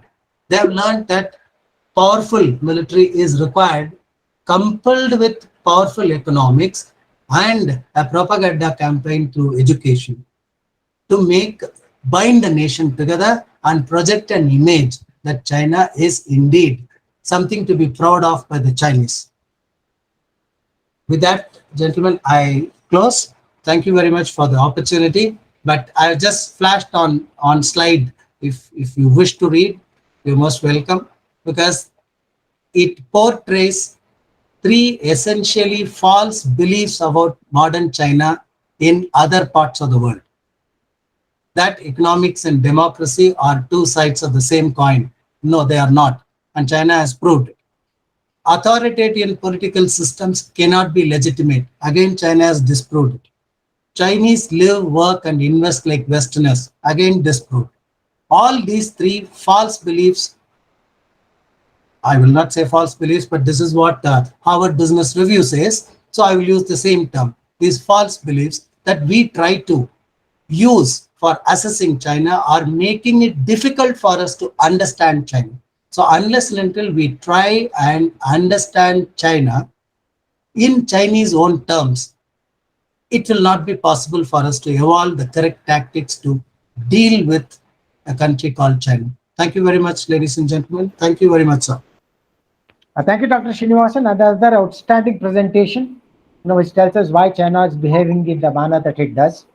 They can always keep on saying that, for 100 years we've been humiliated, and therefore we need to pay it back at the same point to the world, and in the process become number one.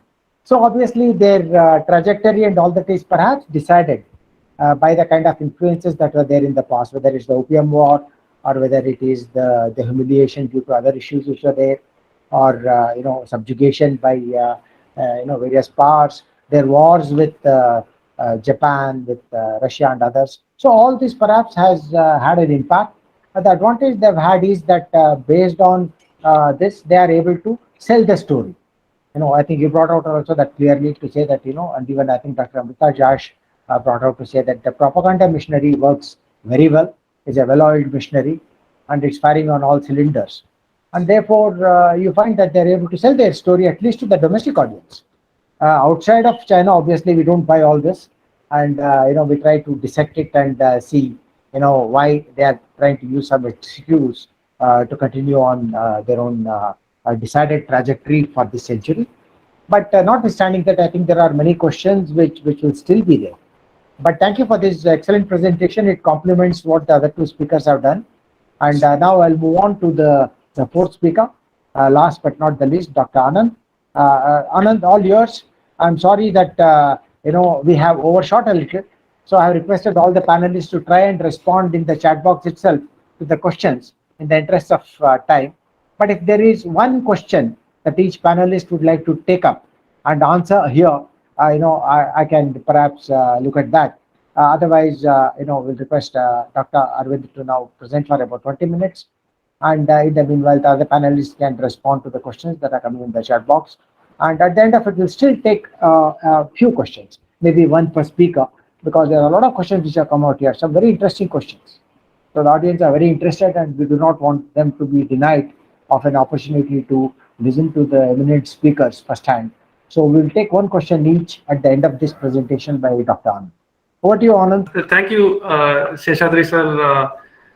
Thank you, Indic Researchers Forum, for inviting me to this very important conference on understanding China and decoding China.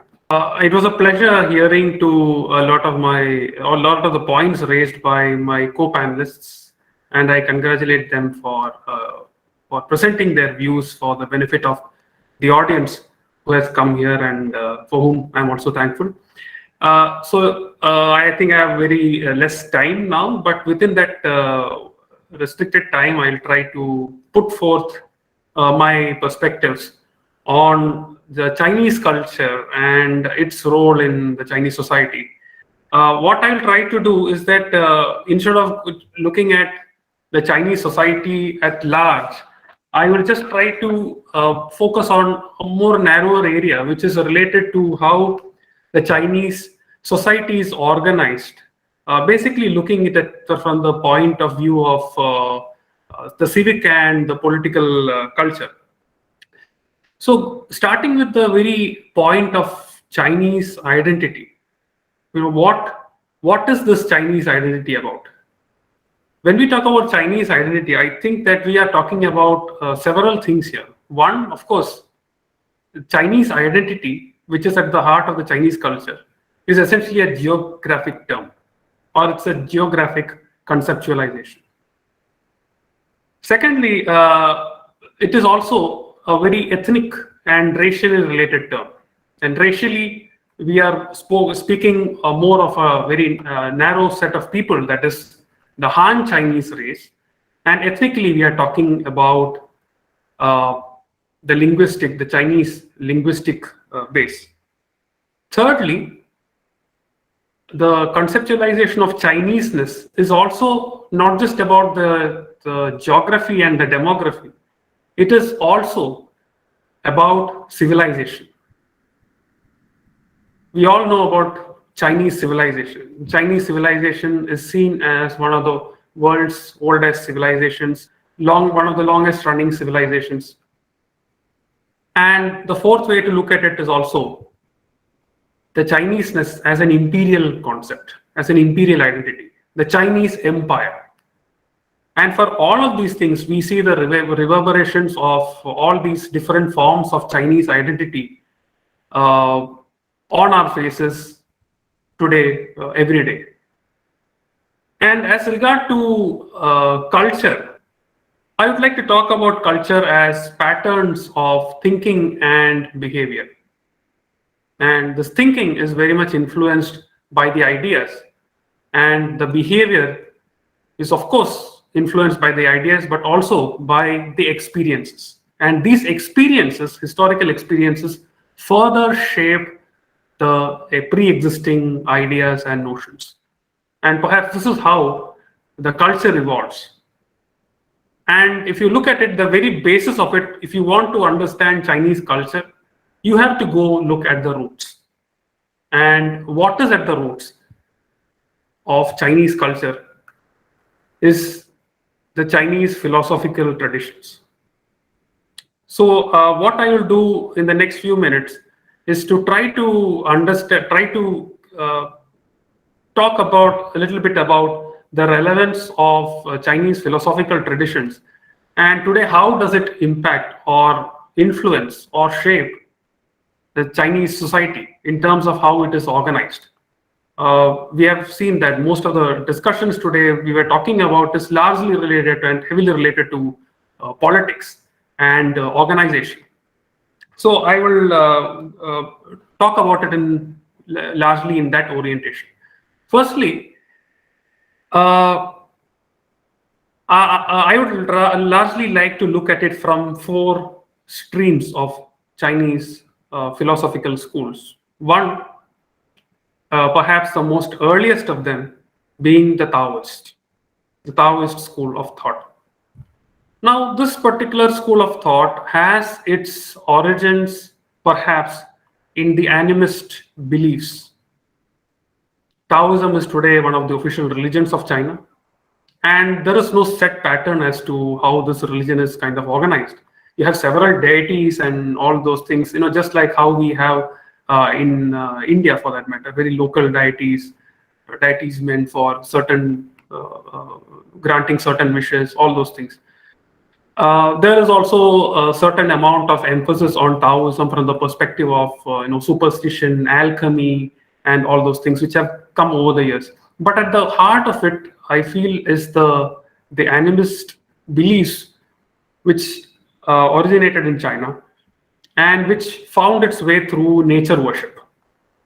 One of the earliest reflections of this kind of a thinking is in the I Ching, or the Book of Changes, which is perhaps the most fundamental book or work one might refer to understand how Chinese think.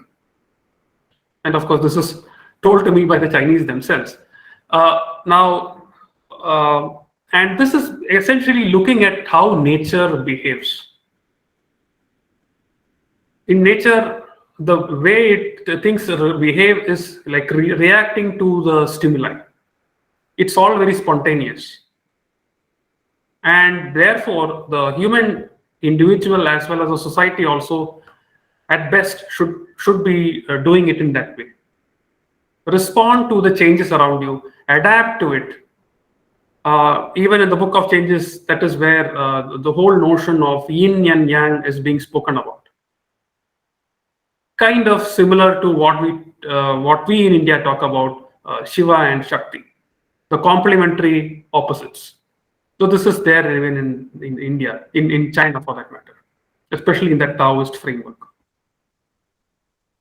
And later on, during the end of the Zhou dynasty, this is much before the Chinese Empire itself started, several centuries before the Chinese Empire itself started, and the Zhou dynasty started its eventual gradual collapse into a period of anarchy, which is known as the Warring States period, preceded by what is known as a Spring and Autumn period. This is where Lao Tzu, the famous scholar, picked up all these ideas and came up with his Taoist canon known as the Tao Te Ching, or the way of the Tao.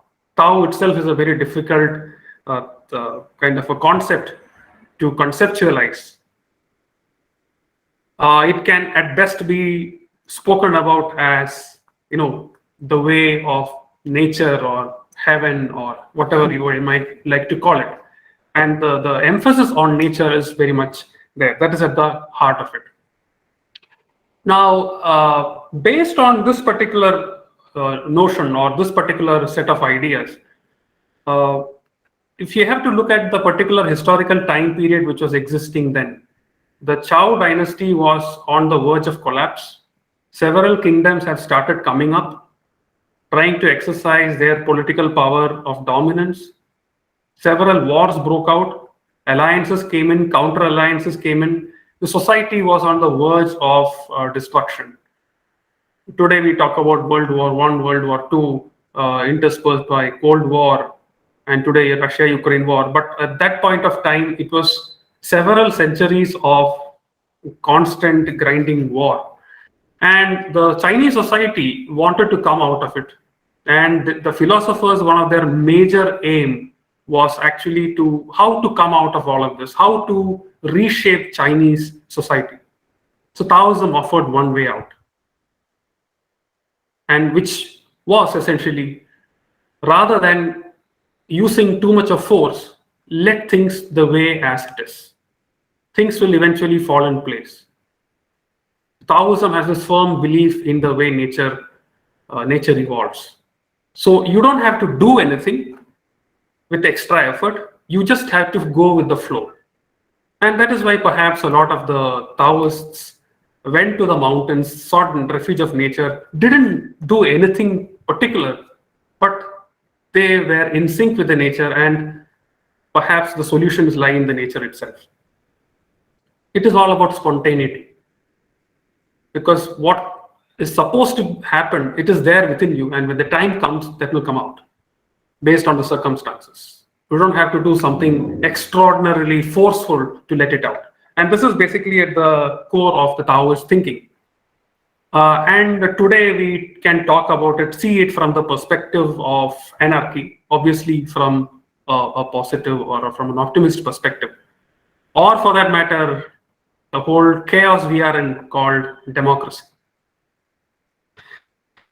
A second stream of thought which came up, and obviously which became the most dominant, at least politically speaking, was the Confucian school of thought.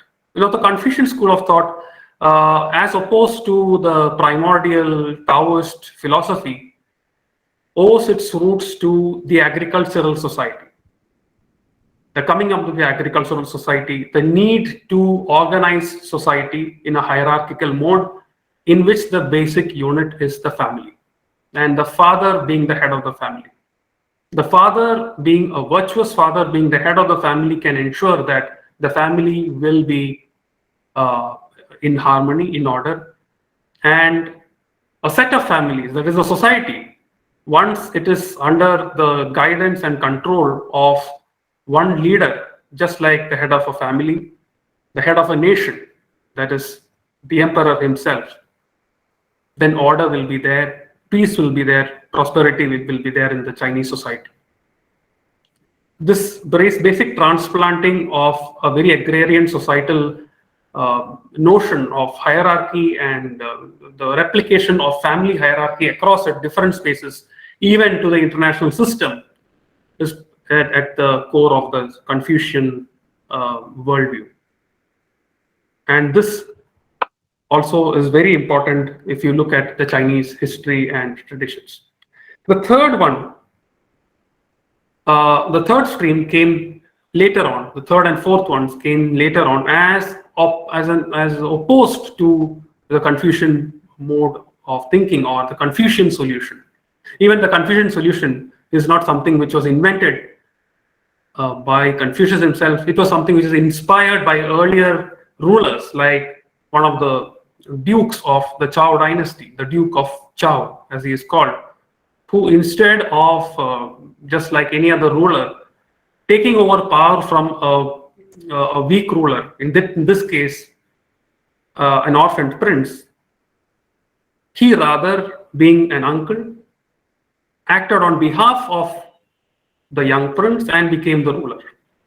And when the time came when the prince became major, he transferred the power back. That is something which is seen as at the heart of a very moralistic tradition. The head of the family should be moralistic, and the head of the state should also be moralistic.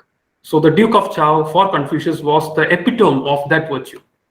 If the leader is moralistic, the subjects will be moralistic. The society will be in order, and with order, anything is possible.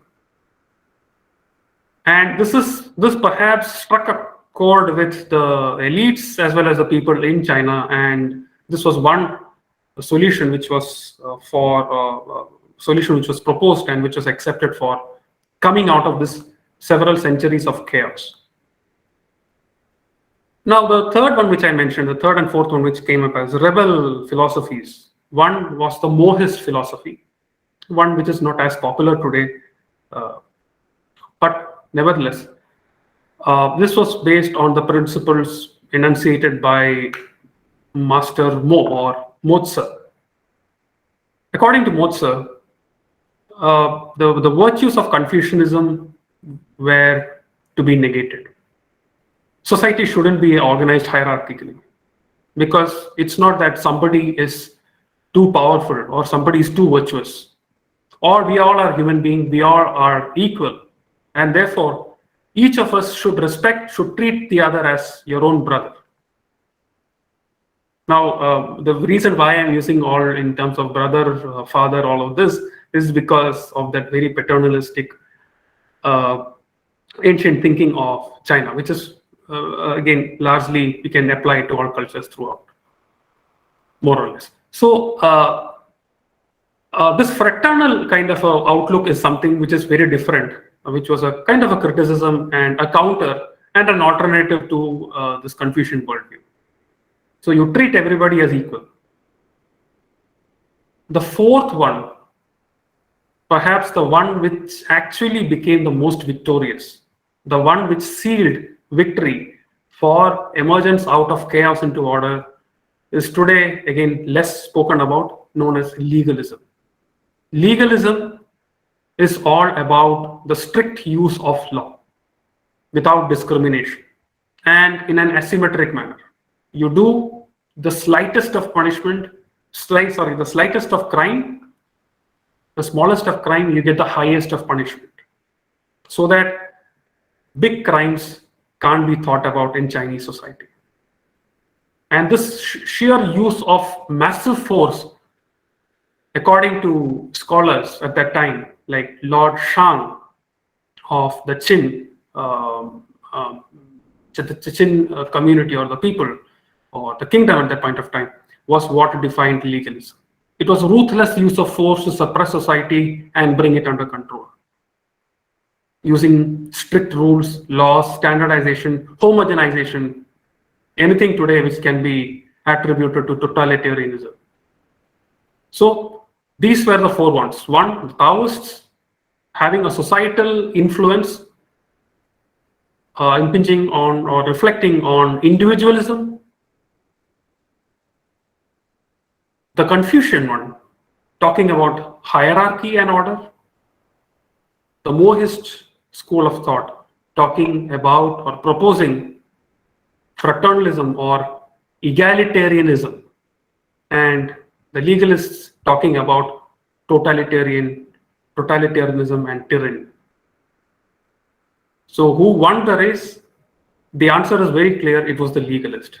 But the legalists had it only for a few decades. within a couple of decades, they lost it. The permanent, more or less permanent victory after that was with the Confucians.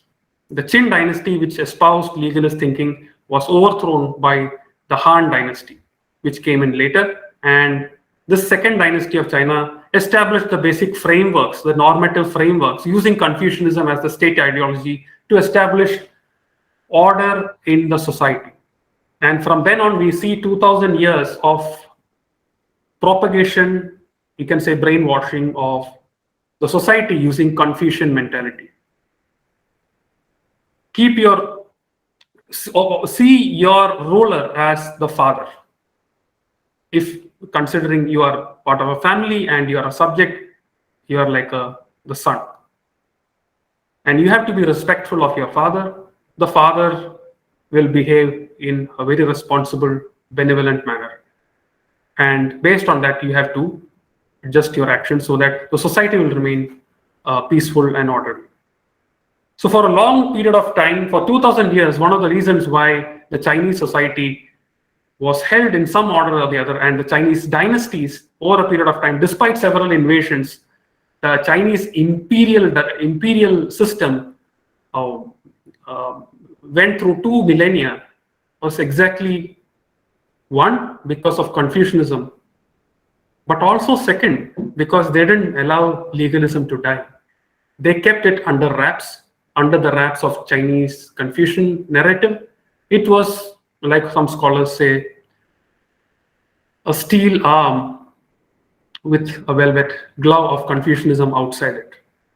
So legalism survived. They understood the use of brute force and tyranny and totalitarianism.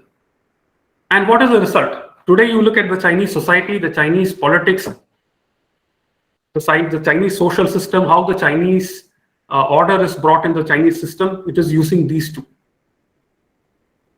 The system of hierarchy. Dr. Amrita spoke about the hierarchical nature of the Chinese Communist Party, which underwrites stability in China. The people have to obey the leader, the leadership of the Communist Party.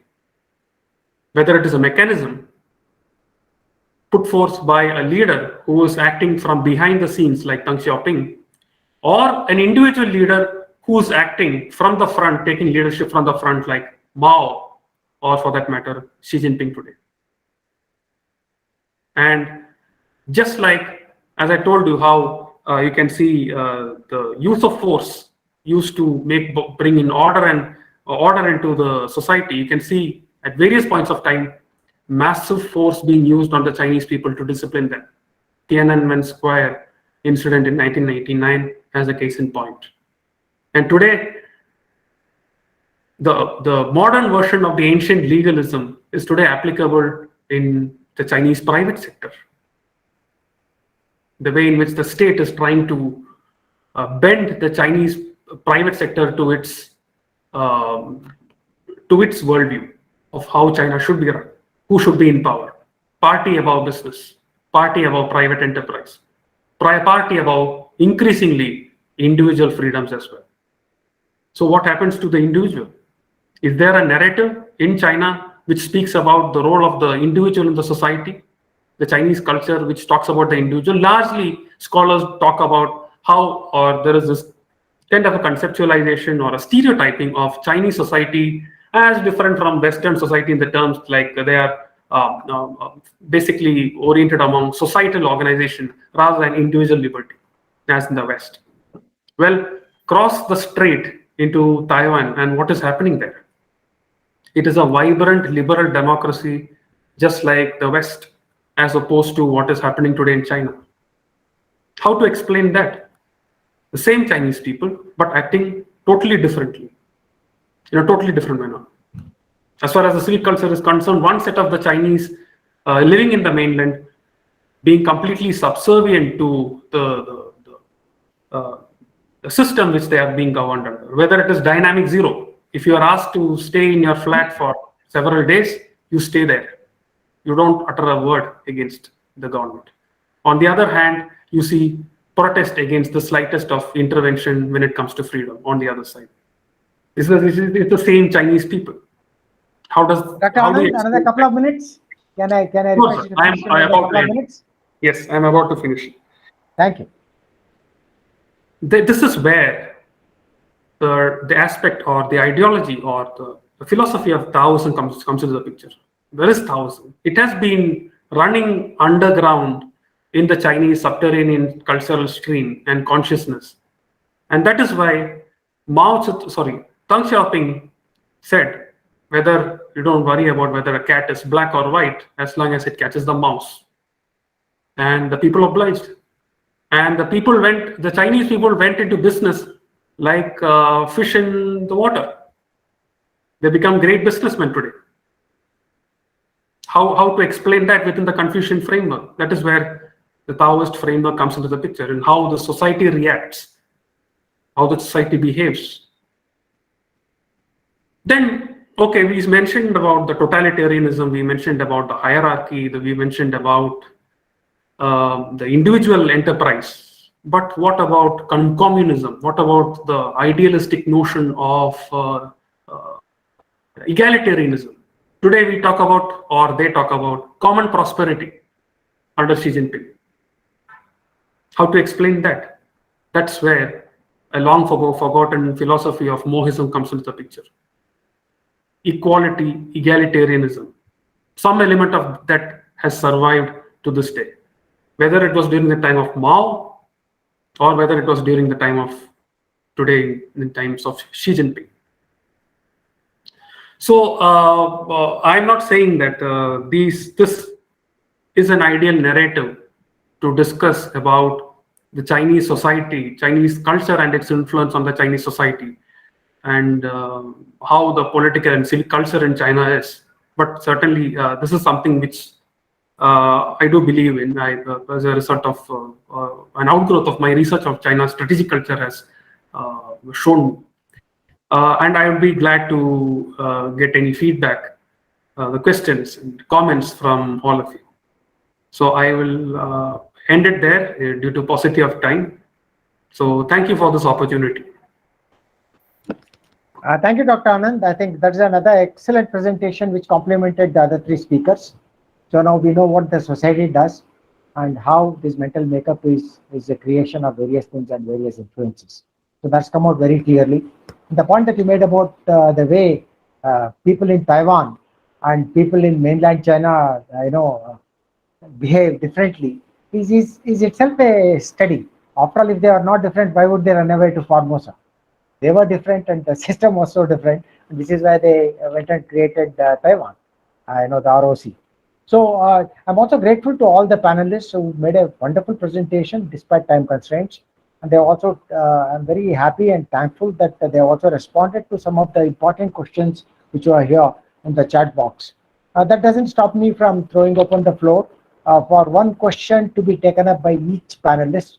I'll leave the choice to you, which you think requires a little more elaboration, but try and keep it brief. So maybe we can start with Dr. Amrita Jash. If she would like to, let's say, take about a minute or two to sum up and also respond simultaneously to some of the questions which are here. You already responded there, but if there are some key takeaways, I would request you to kindly take that up. Thank you. Thank you very much, sir. I have already addressed the question in details in my capacity, so I will leave it to the rest of the speakers if they want to add. Thank you so much. Even Mr. Rajaram has already responded in detail to all the queries. He's taken a lot of pains to do that. So maybe Dr. Srinivasan, if you have anything to add, or if there are any questions that you have not answered, would you like to take it up?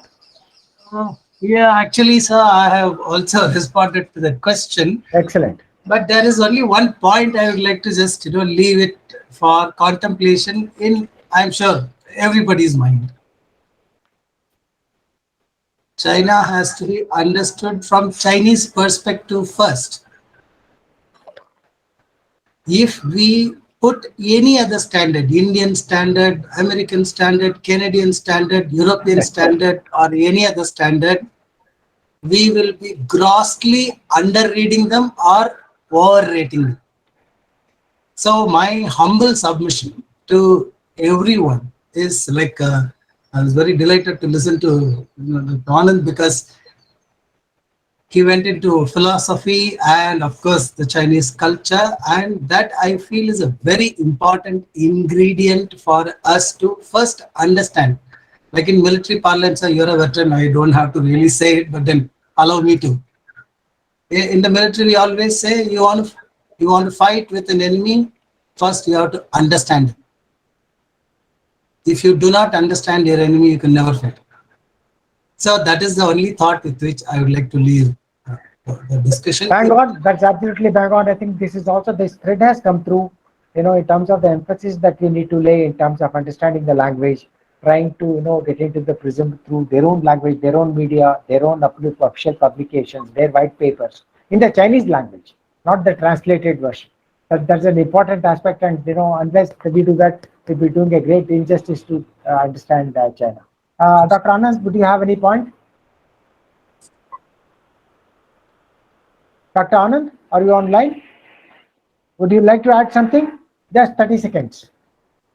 Yeah, just one question is there about religious crackdown. Please go ahead. I think no religion is exempt from crackdown in Chinese history.